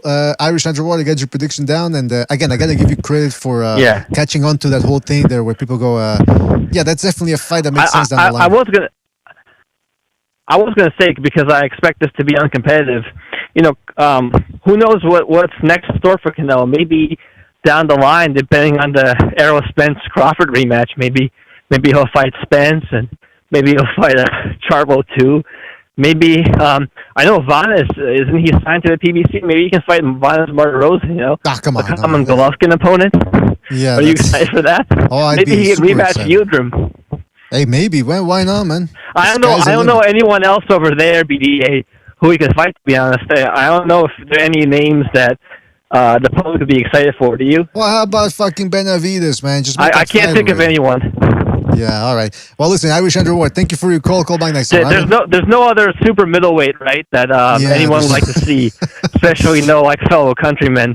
I sense a little sarcasm. I can't think of anyone, so I think Errol Spence. That would be the next fight. Come on. All right, Errol Spence. We're gonna get cruiserweight. Irish Andre. We're gonna let you keep going on your midnight jog. Watch out for the Mr. Booty Juice. He's on the prowl, and take it easy out there, right, man? All right, BDA. Yeah. Listen, I'm stalking them. I'm on the hunt. All right, sure. Don't you forget that. Hopefully that doesn't blow up in your face. For all kinds of butt guys and open sore goosens and whatever. All right. That's that's enough. I'm gonna hang up. Thank you. Shout out. Take it easy out there, man.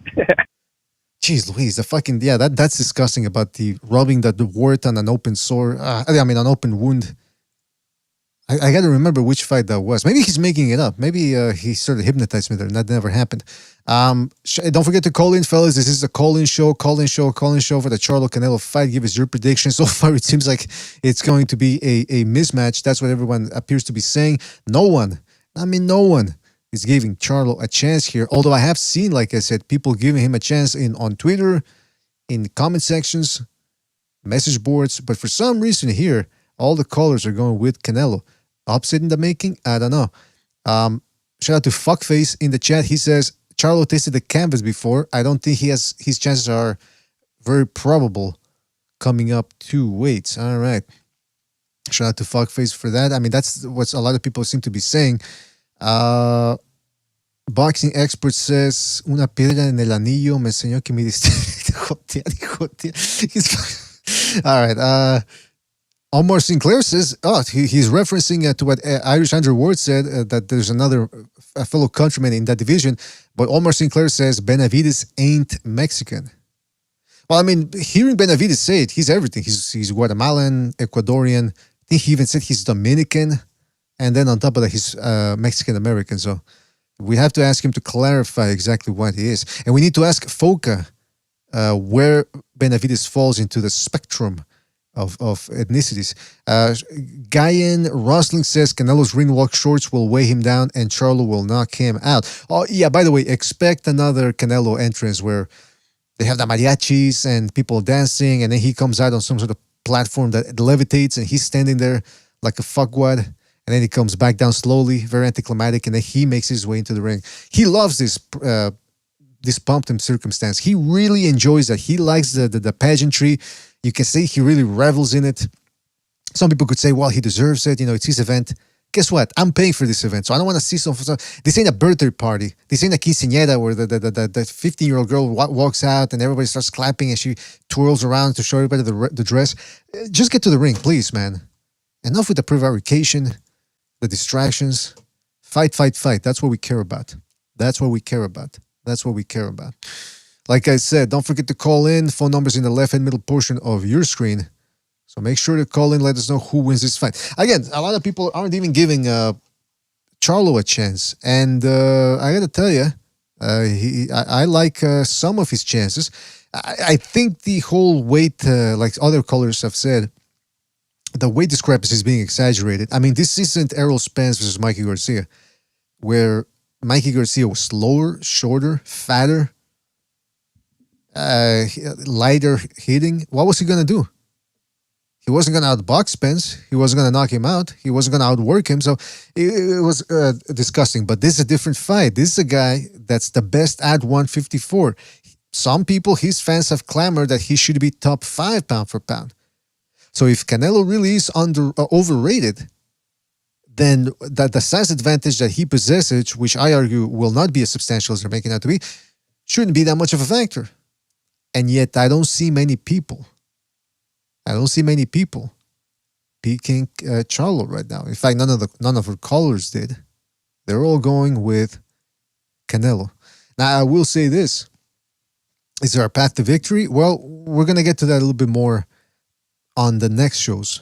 We're going to get down to the nitty-gritty and analyze some footage and really try to forge a path or illustrate a visual path for you guys to see how the fight could go for Charlo, how it could go for Canelo, how both guys could win. Because this is boxing, and we have seen some minor upsets occur. The biggest one that I remember is Teofimo Lopez versus Josh Taylor. So just because one guy's bigger, whatever, doesn't mean that he wins. And I got to tell you, I'm telling you, when both guys face off in the middle of the ring during the referee's instructions, I think we're going to see two guys who are about the same size. Give or take a couple of pounds. Just a couple. Nothing major, but just enough to see that this isn't the mismatch that people make it out to be. Because again, Charlo has the advantage in terms of activity, stamina. They're both the same age. He's taller. He's got the reach advantage, height advantage. Well, actually, I don't know about the reach advantage.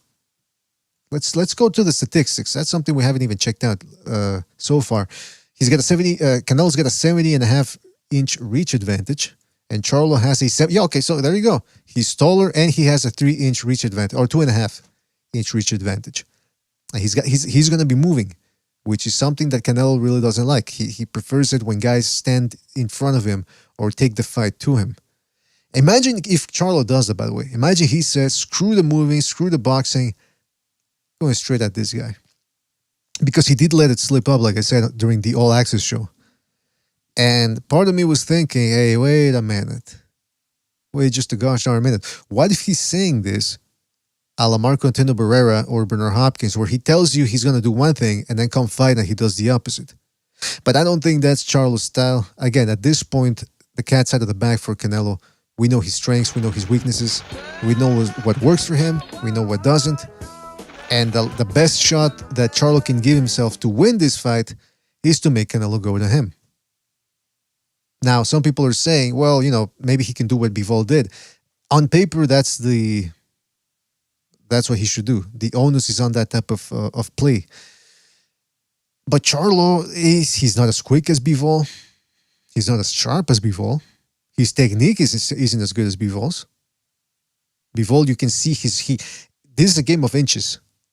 It's hard to go in there and keep perfect technique or near perfect technique for 12 rounds. You start getting tired, or the other guy's making you react to things and all that. Your technique starts going by the window, and that's what that's what's happened to him too. Some of the, you just look at the Harrison fights. Harrison was spending less energy to outbox Charlo than Charlo was spending to try to keep up with Harrison. He wastes a little bit more energy than Harrison, and it's the same thing with Canelo. Canelo's a more relaxed fighter. He does more by doing less. Same thing with Bivol compared to Charlo. Bivol does everything he does it automatically, and he's got better technique. Charlo goes out the window. But fellas, technique doesn't just win you fights by itself. You also need balls, and you need to go for it. That's how Charlo won the Castaño rematch. Because every time Castaño would land one shot, Charlo would try to come back with 2-3 shots. He was a heavier-handed guy, and that's how he was able to wear down Castaño and stop him. So if he goes in there and fights like that, he redlines it, maybe he's got a shot. Or maybe I'm overrating him. I don't know. Let's go to another phone call here. Let's go to 832. 832, you're on the air. 832, what's on your mind? Hey, what's up? Can you hear me? Yes, I can hear you, man. What's up? Hey, I was just talking about the fight coming up with Charlo and Canelo and shit. Uh-huh. Well, who is this, by the way? Who is this? I don't get... Who is this? What's up? Who's this? Yeah, who is this? Your nickname? Because you've called in before, I think. Yeah, this is Eric from H-Town and stuff. Oh, Eric from H-Town. Yeah, I knew I recognized you. What's up, Eric? Yeah, I don't... but the thing is, like, I don't get how the black community is not behind Charlo and stuff. You know what I'm saying? First, they're like screaming Canelo was in the slick back fighter, and now that you have the slick back fighter here, they're like, oh, Charlo's he's not showing up. Oh, Charlo not the same. Charlo. What are they saying? The excuses, you know. How are they saying it? Oh, huh? Or what? What are they saying? Oh, is that what they say? Oh. Yeah, Canelo not find the slick back fight, the slick back fight. Now that you have the black bear, now you have you poking the bear, and now that you have the cinnamon bear at the front door, you don't want to open the door. So what is the deal? Although you can't make this shit up. You can't make this shit up. You know what I'm saying? You got the cinnamon bear here at the fucking door here, you know what I'm saying? And now, you know what I'm saying, you throw rocks and poking the bear and shit. Now the bear's here and said, what is the deal? And stuff. They make up excuses. Oh, he's little. Oh, like he's the little Charlo or Charlo. Oh, like he haven't fought nobody. He haven't fought in years and shit. I get it and shit, but is that the other fighters' fault and shit? That you haven't been active, you've been calling and talking shit and stuff. Now you punched in the card is punched in and shit. You got to show up for work and shit, bro. You know what I'm saying? Now the date is there. Now you got to show up.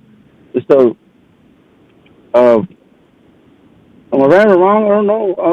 I don't know. I don't get it. Shit. You know what I'm saying? Well, that's interesting. Yeah, look, they're not gonna call here. I get the feeling they're not big. That most Charlo fans aren't big fans of this show. But I gotta ask you though. You've said before we get down to your prediction, you've said that you hold fight parties, right? You hold events at your house, I believe. Oh, see, you remember that and shit? I was fucked up and shit. And I guess we got disconnected and shit. Do you still remember that? Yeah, I remember that. So are you holding a fight party this Saturday? Oh yeah. Well, yeah. I was saying no. Going back to that too, right there. Oh yeah. My family's down with. Not everybody loves Canelo and shit. You know, I know that and shit. Goddamn, like you can't fucking like drilling in to somebody and shit. But me as a fan and shit, like my favorite fighter is Canelo and shit. And like, you know what I'm saying? Like, and I'm not gonna hate and I'm not gonna fucking talk shit.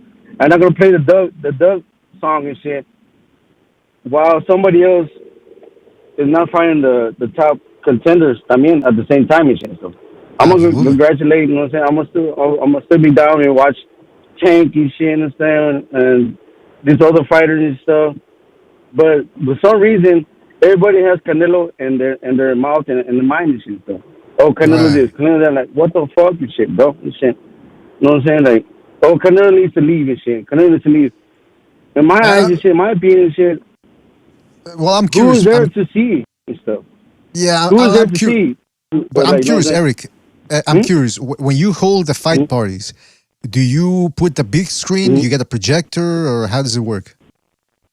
Oh yeah, big screen in the living room. Big screen in the living room. I'll take off the whole weekend and shit. I'll get fucked up. I got the fajitas. I got the beer. I got Snow White. I got Larry Jane and shit. I got friends coming over. Wait a minute. It's all nighters. No, wait a minute. Wait a minute. It's all night. Wait, did you? Yeah, the last two. You kind of caught me off guard with the last two. But does anyone ever get? Does it get a little? Does it tend to get a little rowdy? Have people thrown down? Do people get a little too hot under the collar and start fighting, or? In what regards, like, Canelo loses or wins or like, or yeah, just whatever. You know, it's a long night. People are tired. For example, going back to the writer, the last writer fight. What are you hearing? Saying, oh, it was a bullshit fight. He was a nobody and shit and stuff. For me and shit, the whole family was like, oh, how shit, oh, what the fuck and shit. That's for me. That's a real fucking Mexican fight, in my opinion. Shit. You can hear the fucking punches, bro. Tell me this and no and shit. You can hear those fucking licks all through the night and shit, bro. That's a real fucking fight right there and shit, bro. And nothing. What did they say? What? How did they? I forget. What did they say about Crawford Spence? They enjoyed it, right? Oh yeah. I told my wife too. I told my wife, we're gonna watch this fight and shit. And no offense to the negros. Oh, ¿para qué quieres ver pinche negros y no sé qué? They'll fucking shit about the Mexicans either. But no, I'm saying you can't be biased yourself and shit. You know what I'm saying? That's right. It's going back to the hype and selling the fight and shit. You know what I'm saying? Yes, everybody was all and they like to fight. They like to fight and shit and shit. But to the truth, I had Spence like doing something and shit. Like, you know what I'm saying? Like, I was Spence gonna do something and shit. Like, look what happened and shit. Hopefully, listen. People wanted to see it. This is a good card. We also have El Mono Ramos is going to be fighting on Erickson Lubin. And that's look, if Ramos wins that one, he could potentially be a big name. Because we in Mexico always need somebody that they can root for, that comes forward and throws down. So that's another one that people are looking for. But Eric, what's your official prediction then for Canelo versus Charlo? I think Canelo's gonna it's gonna be like another plant Canelo and shit. He's gonna he's gonna give Charlo his chances and stuff. Canelo can't just throw everything. So, como diciendo que he can put all todas las fajitas on the fire and shit. You know what I'm saying? You gotta slowly cook the fajitas. You know what I'm saying? One by one, 2 by 2, and then 3 by 4 and shit. You know. You can't just go and then people saying he's getting gassed out and shit. Of course, he's getting gassed out because he's throwing all those power punches. He can't get a hit on himself, in my opinion, and stuff. And then he's gonna do another plant Canelo type of fight and stuff. To tell the truth, shit, we were watching the fight and everybody said, "Oh shit, it's gonna go in 12 rounds, No, I said, hell no. he's going to take this fucking undisputed belt with a knockout and shit. And then next thing you know, shit, you know what I'm saying? I got you, man. He looked gassed out. I guess tired tired, but he took that belt with a knockout and shit. You know what I'm saying? There you go, man. There you go. All right. I got you down for that prediction. I got you down for that prediction. And one thing too is, so like I've been hearing that all these Canelo haters are not supporting. We don't want to see Benavidez and Andre and shit. Motherfucking shit. That's you talking shit about this Duck song and shit. Why you support the Benavidez and Andre and shit? Oh, we don't want to see Benavidez and Andre. We don't want to see Benavidez and Andre. So what you're saying is, when Canelo gonna fight Benavidez, are you gonna see Canelo or are you gonna see Benavidez? Make up your fucking mind. You can't make this shit up, bro. You can't make this shit up, dog. And shit. Well, listen, people are gonna try anyway, man. There's open AI software out there and artificial intelligence, so people can come up with all sorts of narratives now, thanks to Skynet. Well, listen, Eric, thank you for your call. I got you down. Enjoy your Saturday, and call back after the fight, all right, man? Take it easy out there. All right, thank you, bro. Bye-bye. Thank you. That was Eric from H-Town. He said it sounds like he's gonna have a blast every time he throws. I'm actually kind of jealous that I'm not near his neck of the woods. Otherwise, I would show up to his party, whether invited or uninvited. I'd show up and I'd sneak my way in, and I'd have some fun myself. All right, let's go to our phone call here. Let's go to 210. 210, you're in the air. 210. What's on your mind? Hey, what's up, man? This is Southpaw Lefty down here in Texas. Ooh, San Antonio Southpaw area. Lefty. What's up, man? Southpaw Lefty? Yeah, hey, excited about this fight, man. I'm trying to, I got some local guys at work, and I'm trying to find out where they're going to watch it. Trying to find out, get a little fight party going on, because, guys, this is Canelo's last 3 fights. You better enjoy it. And I like what he's doing. I'm not a Canelo fan by far, man. I honestly, I don't like the dude, but I do respect that he reps his people hard, you know what I mean? I'm Mexican-American, and this is it, man. I think Dana White is eyeing his exit, so that's why he's been trying to, go after the Mexican Independence Day dates. But, I think Canelo's going to get him out of there, man. But I like Charlo, man. You can't hate the dude, man. He's a dog, come on. That guy, like I said before, I know you like that word, but but it's like I said before in other shows, man. He goes against the grain, man. I like that he's his own guy, and I know some of your callers gave me shit because I compared him to Tyson. The only reason I compared him to Tyson is he says what he wants to say without having to worry about any kind of, tribal backlash. Like I said, he threw shade at Wilder. He threw shade at Tank. He threw shade at his brother, saying how he called him out, how he turned down the Canelo fight before.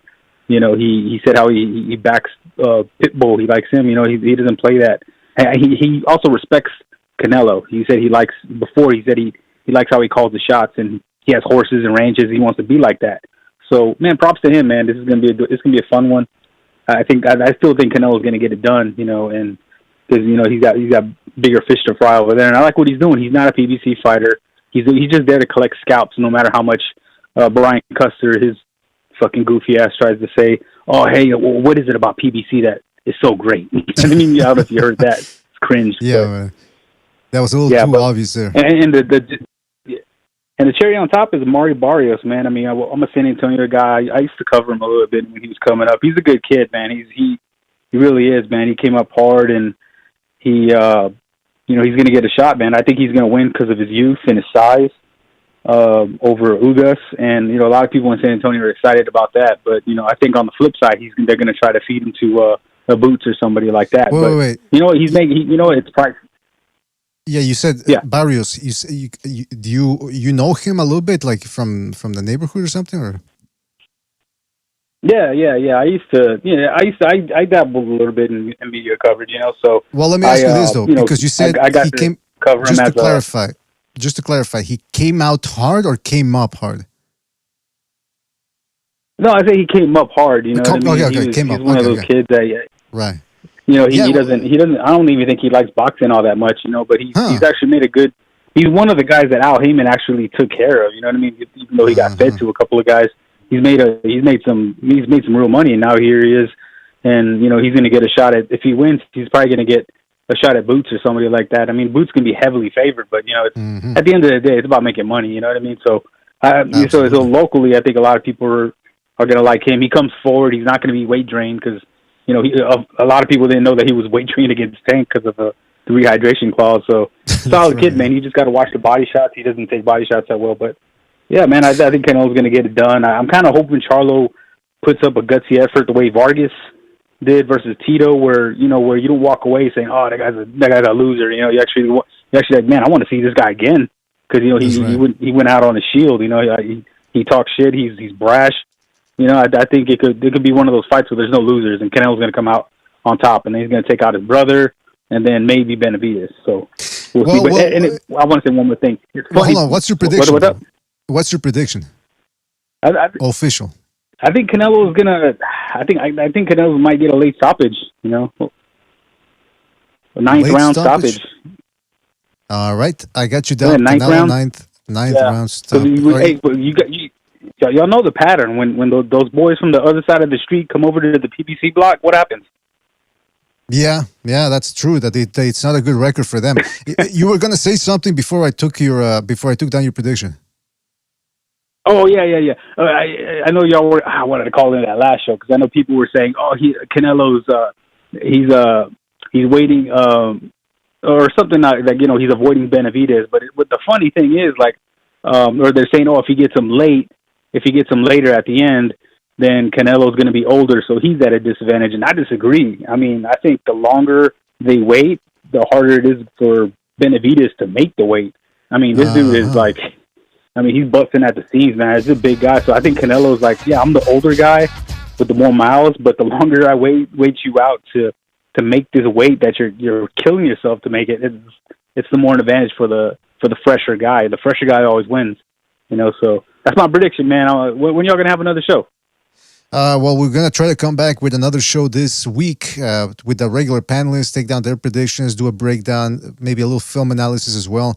Of course, we're going to try to come in also with the Friday show, Open Lines Friday, and maybe also a show on Fight Day, just a countdown show where we just leave it open and anybody can come in. But I got to ask you, though, I got to ask you, Southpaw Lefty, a little bit. You said you tried, some people from your workplace are going to watch it, and you're trying to find out where they're going to watch it. Does that mean that they didn't tell you where they're going to watch it? Oh, no, they just haven't made up their mind yet. I'm in a new town out here outside where I'm from, and it's outside the city, so there's not a lot around here. I'm hoping they're showing at the movie theater. I always wanted to try that. I saw they were having that at the UFC at this movie theater I go to, and I'm like, man, that'd be kind of cool. So I'm gonna hopefully they'll show it here at the theater that's right across the way. But yeah, I want to go to a cool sports bar. Somebody having it at their house. I don't want people to come over to my house. I'm weird like that, man. I don't like having a whole bunch of people I don't know at my house. You know what I mean? Yeah. So yeah, I'm gonna find somewhere to watch it. All right, man. Well, I'm right there with you on that one. I like having people that I don't know. I'm used to that, having people just coming in and out, like I'm a 1970s rock star or porn star for that matter. But anyway, listen, Southpaw Lefty, thank you for your call. Thank you I got your prediction down, and call back next time, right, man? Take it easy out there. All right, guys. Take it easy. Take it easy. All right, before we continue here, this is the call-in show, the official call-in show. You guys get to call in, give us your predictions. I got to read a couple of super chats here that have been accumulating. Shout out to Greg Terrible for his contribution with the super chat. He says, if Canelo wins, is Eddie Reynoso a good trainer? See, that's a good point right there, Greg, because both guys need a big win right now. Reynoso, he hasn't done well. Valdez was one of his main guys. He's lost twice, 2 out of his last 3 fights. Ruiz left him. Garcia left him. That's Ryan Garcia. I think he still got Frank Sanchez maybe. And then Canelo lost last year, so he needs to pick it up. Meanwhile, Derrick James has proven that people were overhyping him a little bit. Frank Martin ended up losing against Horto Vayusian. I know technically he won, but come on, he lost that fight. Errol Spence got nothing done against Terence Crawford. And so now we got Charlo against the face of boxing. So both trainers really are starving for a big win right now. So shout out to Greg Taylor for raising that point. Shout out to Anthony Lopez for his contribution to Super Chat. He says, BDA, what's up with this McDonald's zombies burgers, lab-made meat? Maybe we could talk about it on the second Renaissance. Absolutely. That's a fantastic point that I've been trying to... I've brought it up in little snippets about how they're doing the whole hamburger... There was one art exhibit where they were doing a hamburger made with human meat or parts of human meat, like little morsels. And I think they done another similar thing back in the 80s, I believe. So we can talk about all these food processes. It seems like they're trying to condition people to look at food a certain way. Shout out to Never Sobers for his contribution to Super Chat. Shout out to Never Sobers. He says, Canelo via 9th round spine rip Mortal Kombat style. Oh! I don't even know if I can write that one down, because how the fuck is that going to happen? But I'll write it down. Why not? He says Canelo 9th round MK style spine rip. Spine rip. And shout out to Nicholas Argirios, who says Canelo is gonna turn him into enchiladas verde. Enchiladas, but I don't know what that means, man. Shit, sorry, man. That I'm missing the joke. Maybe you could explain it. I'm a little bit late on the upkeep there. Sorry, Nicholas, but shout out to you, Nicholas. Thank you for your contribution to the Super Chat, man. By the way, is Nicholas Argyros the guy that calls in with the Greek accent? Hello, Mr. BDA. I got the Sulaki. I don't know if that's him or I don't know if that's somebody that's copying his style. I don't even know if Argyros has a Greek accent. Maybe I'm stereotyping here. Be that as it may, we still got a couple of phone calls here. Don't forget to hit the like. We're taking phone calls, taking down your predictions for the big fight between Charlo and Canelo. Let's go to that phone call here. Let's go to 212. 212, you're on the air. 212, what's on your mind? What's up, EDA? What's up? Is this Joe? Yeah. How you doing, pal? What's up? Doing fantastic, man. How you doing? All right. Well, listen, that call that just compared Charlo to Tyson is a fucking idiot. But wait, what did he say? What did he say? Because I missed it. Yeah, he compared Charlo with Tyson. He's a fucking moron for saying that. Charlo, dude, this is going to be a total mismatch. I can't even fucking believe this is a real fight. Are you saying this fucking kid. Are you saying I shouldn't put a little money on Charlo? Is that what you're telling me? Yeah, I think you're too smart for that, PDA. I don't know. I'm feeling very tempted to put a little money. I think not Joe. All due respect, I think I'm going to put a little money on Charlo. Just a little bit. Yeah, well, I think you did with Garcia too, or Tank Davis. How'd that work out for you? Listen, you can call it that. You can say I made the wrong pick. I like to say I made the exciting pick.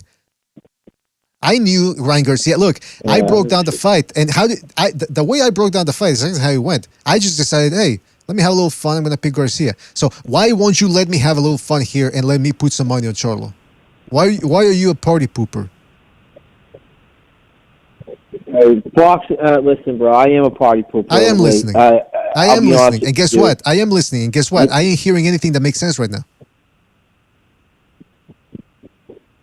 You don't think I'm making sense? I mean, I think I agree with you about the decision, the prediction. But why not put a little money on the... Yeah, look, Mark T in the chat. Mark T says the color is no fun.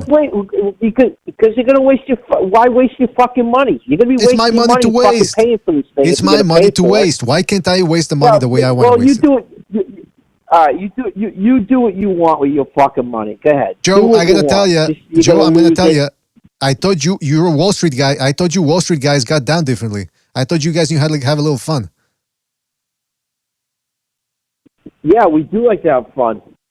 Okay, so what's the problem like to take calculated risks. But this is complete stupidity.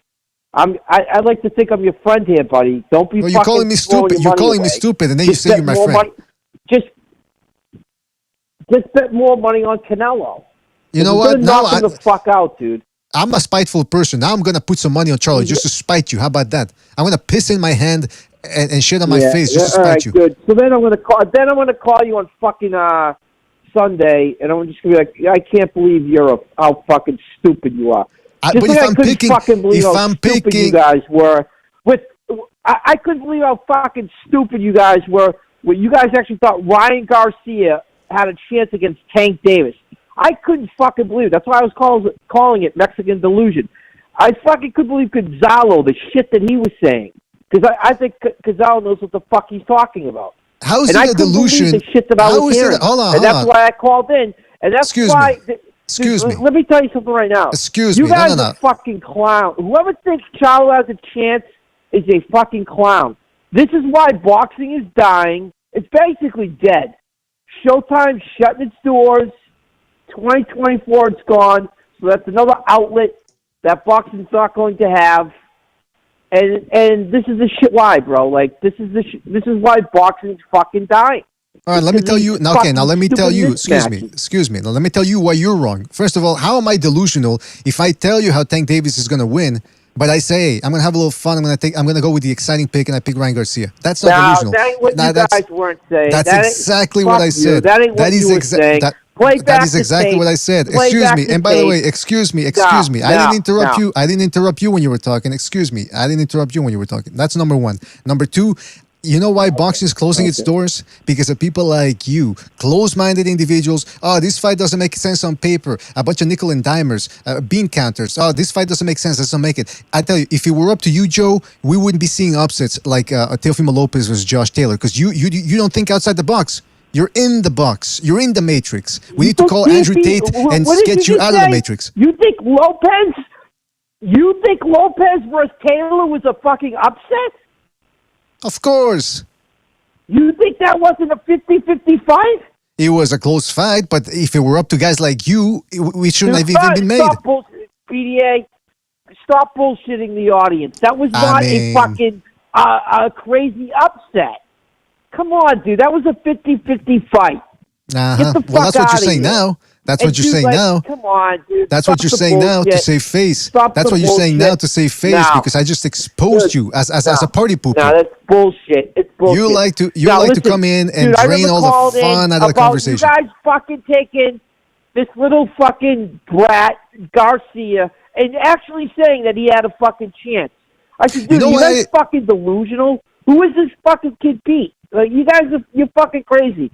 You're pissing me off right now because you're bullshitting. You know why I said that? Lopez and fucking Taylor was a 50-50 fight. That was a fucking reasonable fight. This is not a reasonable fight, man. This is a bullshit You know what, fight. man? I'm going to be honest with you here. I'm going to be honest with you here. Joe, I'm going to tell you, Joe, I'm going to tell you, one of the big reasons why I picked Ryan Garcia, again, I broke down the fight. I told you how it was going to happen, and it happened to a T. But the real reason why I went for Ryan Garcia, I said, you know what? I think Joe, I need to open up his mind a little bit. I need to open up his chakras because he's been spending too much time in Wall Street. It's all about industrialization and the mechanics and computerization. And I said, I want to open up JDA's chakras, and I want to show him what's out there, the possibilities that he's missing. So I took a risk. It's like in the movie Brazil. It's that the power of imagination. It's all in your mind. I took a risk when I bet Usyk to beat fucking Anthony Joshua. I took a risk with that too. He was an underdog. Okay, and he fucking won that fight. Yeah, but that was 2 years ago, but 2 years ago. It's a fight, dude. Yeah, that's a reasonable fight. That was 2 years ago. That was 2 years ago. You've changed a lot since then.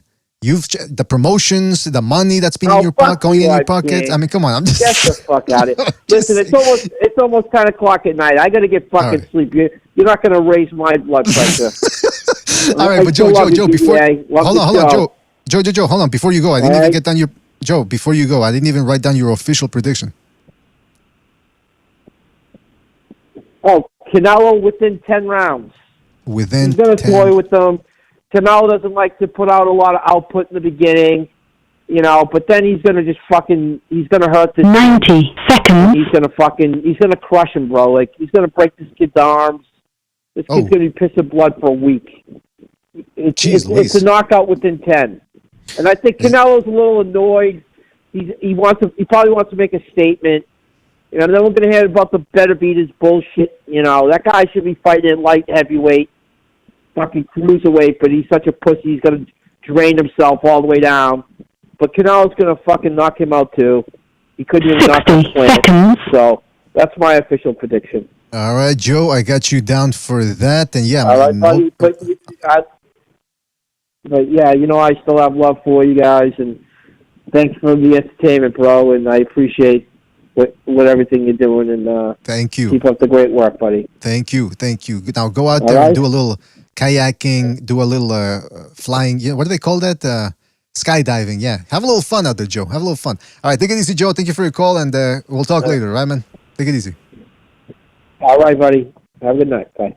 You too, man. All right, last call before the phone lines close here. We got 205. You're on the air. 205. What's on your mind? What up, big? What's happening, man? Uncle Charles, man. Uncle Charles, what's up, man? 10 seconds. Man, I can't call it rain, sleet, or snow. You know that either way it go, I'm gonna get out there. You know how it go. Let me tell y'all something, man. Let's get one thing straight. Let me get one thing straight. Canelo is a great fighter. Charlo is a great fighter too. But it is not gonna be easy to come up from 2 weight classes all the way up to fight Canelo. His only chance Charlo got is to stick and move. You cannot stand in front of Canelo because Canelo like you right in front of him.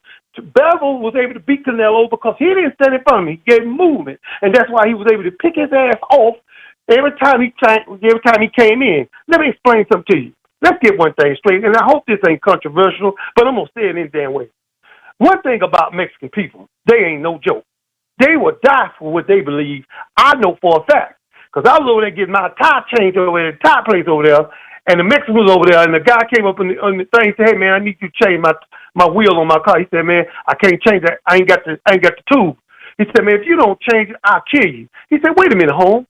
You come over here, we helped you, and you come up here and you threaten us." He said, 5 barrels, 1 love. And I looked around. It was 65 Mexicans came out of everywhere. I'm like, get your phones out. Ass whooping time. Ass whooping time. Get your tickets now. He was going to get his ass whooping. The last Mexican came behind the building. He was 4 feet tall with a 3-inch knife. Now, he ain't tall, but he was willing to stab the hell out of somebody. I can tell you that right there. So, Charlo got a chance, but it's not going to be easy. It's not going to be easy. And let's get one thing straight. Real bloody Mexican people, they know who real bloody Mexican people. They stick together. Now, I don't think the Mexican people really kind of pull at Canelo like that because he's half and half. But the real Mexican people know who's Mexican. It's the way it is. I just seen him. Do you think I helped that dude when he threatened that Mexican brother? Hell no. I had my phone out to see this ass whooping. See, I can sell it online and get a few dollars. You're going to get your ass whooped. I might well make some money on it and go on about my damn business. But let's just say this. I'm going to make my pick right now. Sure. My heart tell me Canelo. My brain and my pocket tell me, tell me the other fighter. He's going to win. Charlo. So, it's going to be a good fight. It's going to be close. It's going to be a good fight. It's going to be close. But it's not going to be easy for Charlo because he got to come from 2 weight classes all the way up to fight Canelo. And that is not easy. So if he knocks Charlo out, I ain't going to be surprised because he's too damn little. He's going to knock him out. He's going to be asleep. Let me tell you something. Let me tell y'all something. Ain't nothing in going to sleep. You go to sleep when you get off your job. You go to sleep when you done been at a party. You go to sleep when you done been at a picnic. But when somebody hits you in the damn head and you go to sleep, that's far different. And that's all I got to say. It's going to be a hell of a fight. Thank you, BDA, and thank you to the panel. Love y'all, man.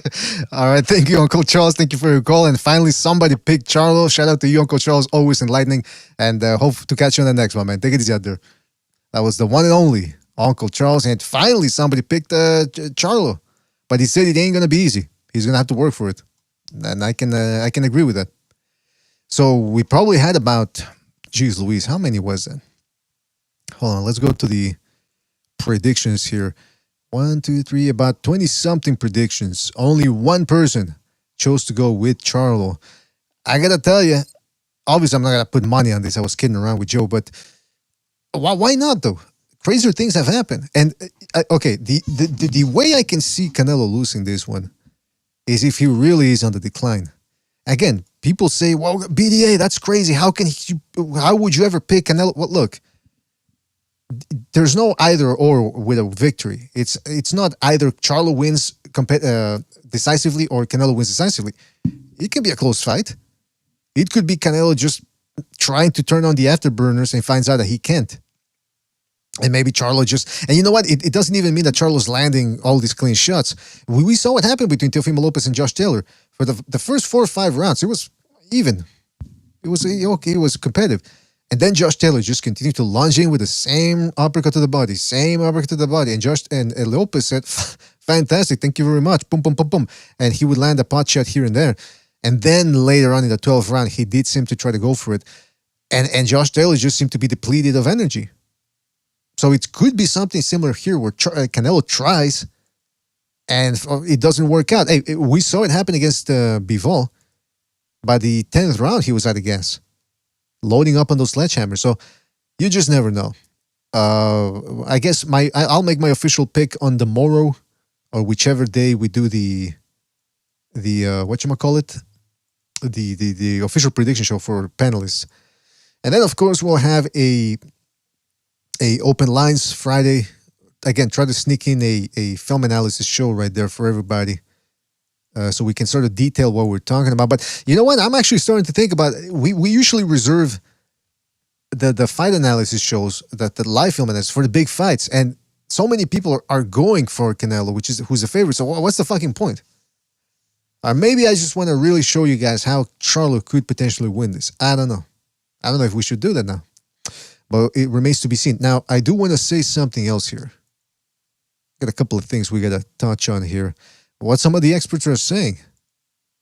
Here's what the one and only Paulie Malignaggi had to say. He said, Jermel's a very talented fighter, but he comes undone a little bit. See, that's what we were talking about.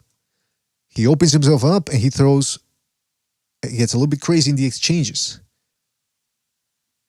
Then he said, we noticed that with Brian Castaño and all that stuff, honestly, with a guy 2 weight classes bigger and that strong, I don't know if you can afford to do that.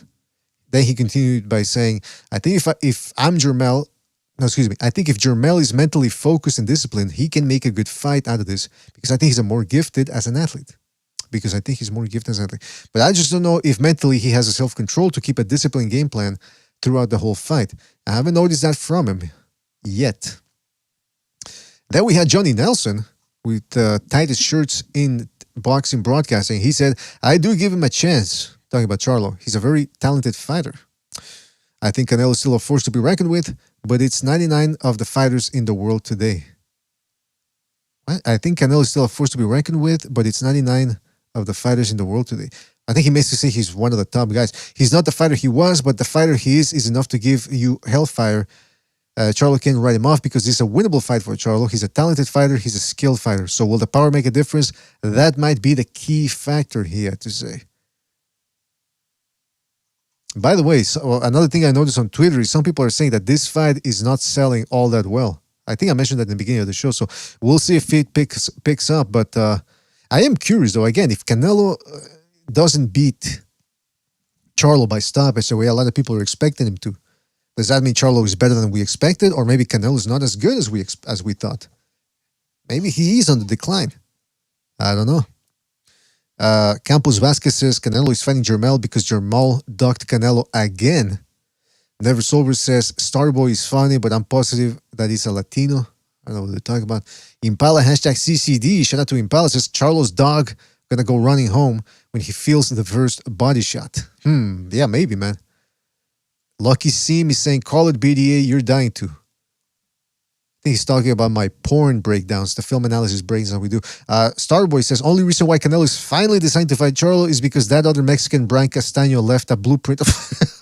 Oh, okay, now I get what Never Source was saying about the Mexican thing. Evola MTA Fission says, yeah, but Bivol is tough. Dude is A+ and natural 164 pounder. Yeah, that's true. Julius Evola, you're absolutely right. Lucky Sim says, Luis Joshua, you'd been called a maniac. Oh, yeah, Gonzalo picked Luis to win that one. I'm pretty sure Joe would have given him an earful had he been around at that time. Why are you picking Ruiz? Why are you fucking retarded? Alejandro Solis says, Charlo doesn't have that dog. Well, hey, listen, that remains to be seen. That's why I'm a little sad.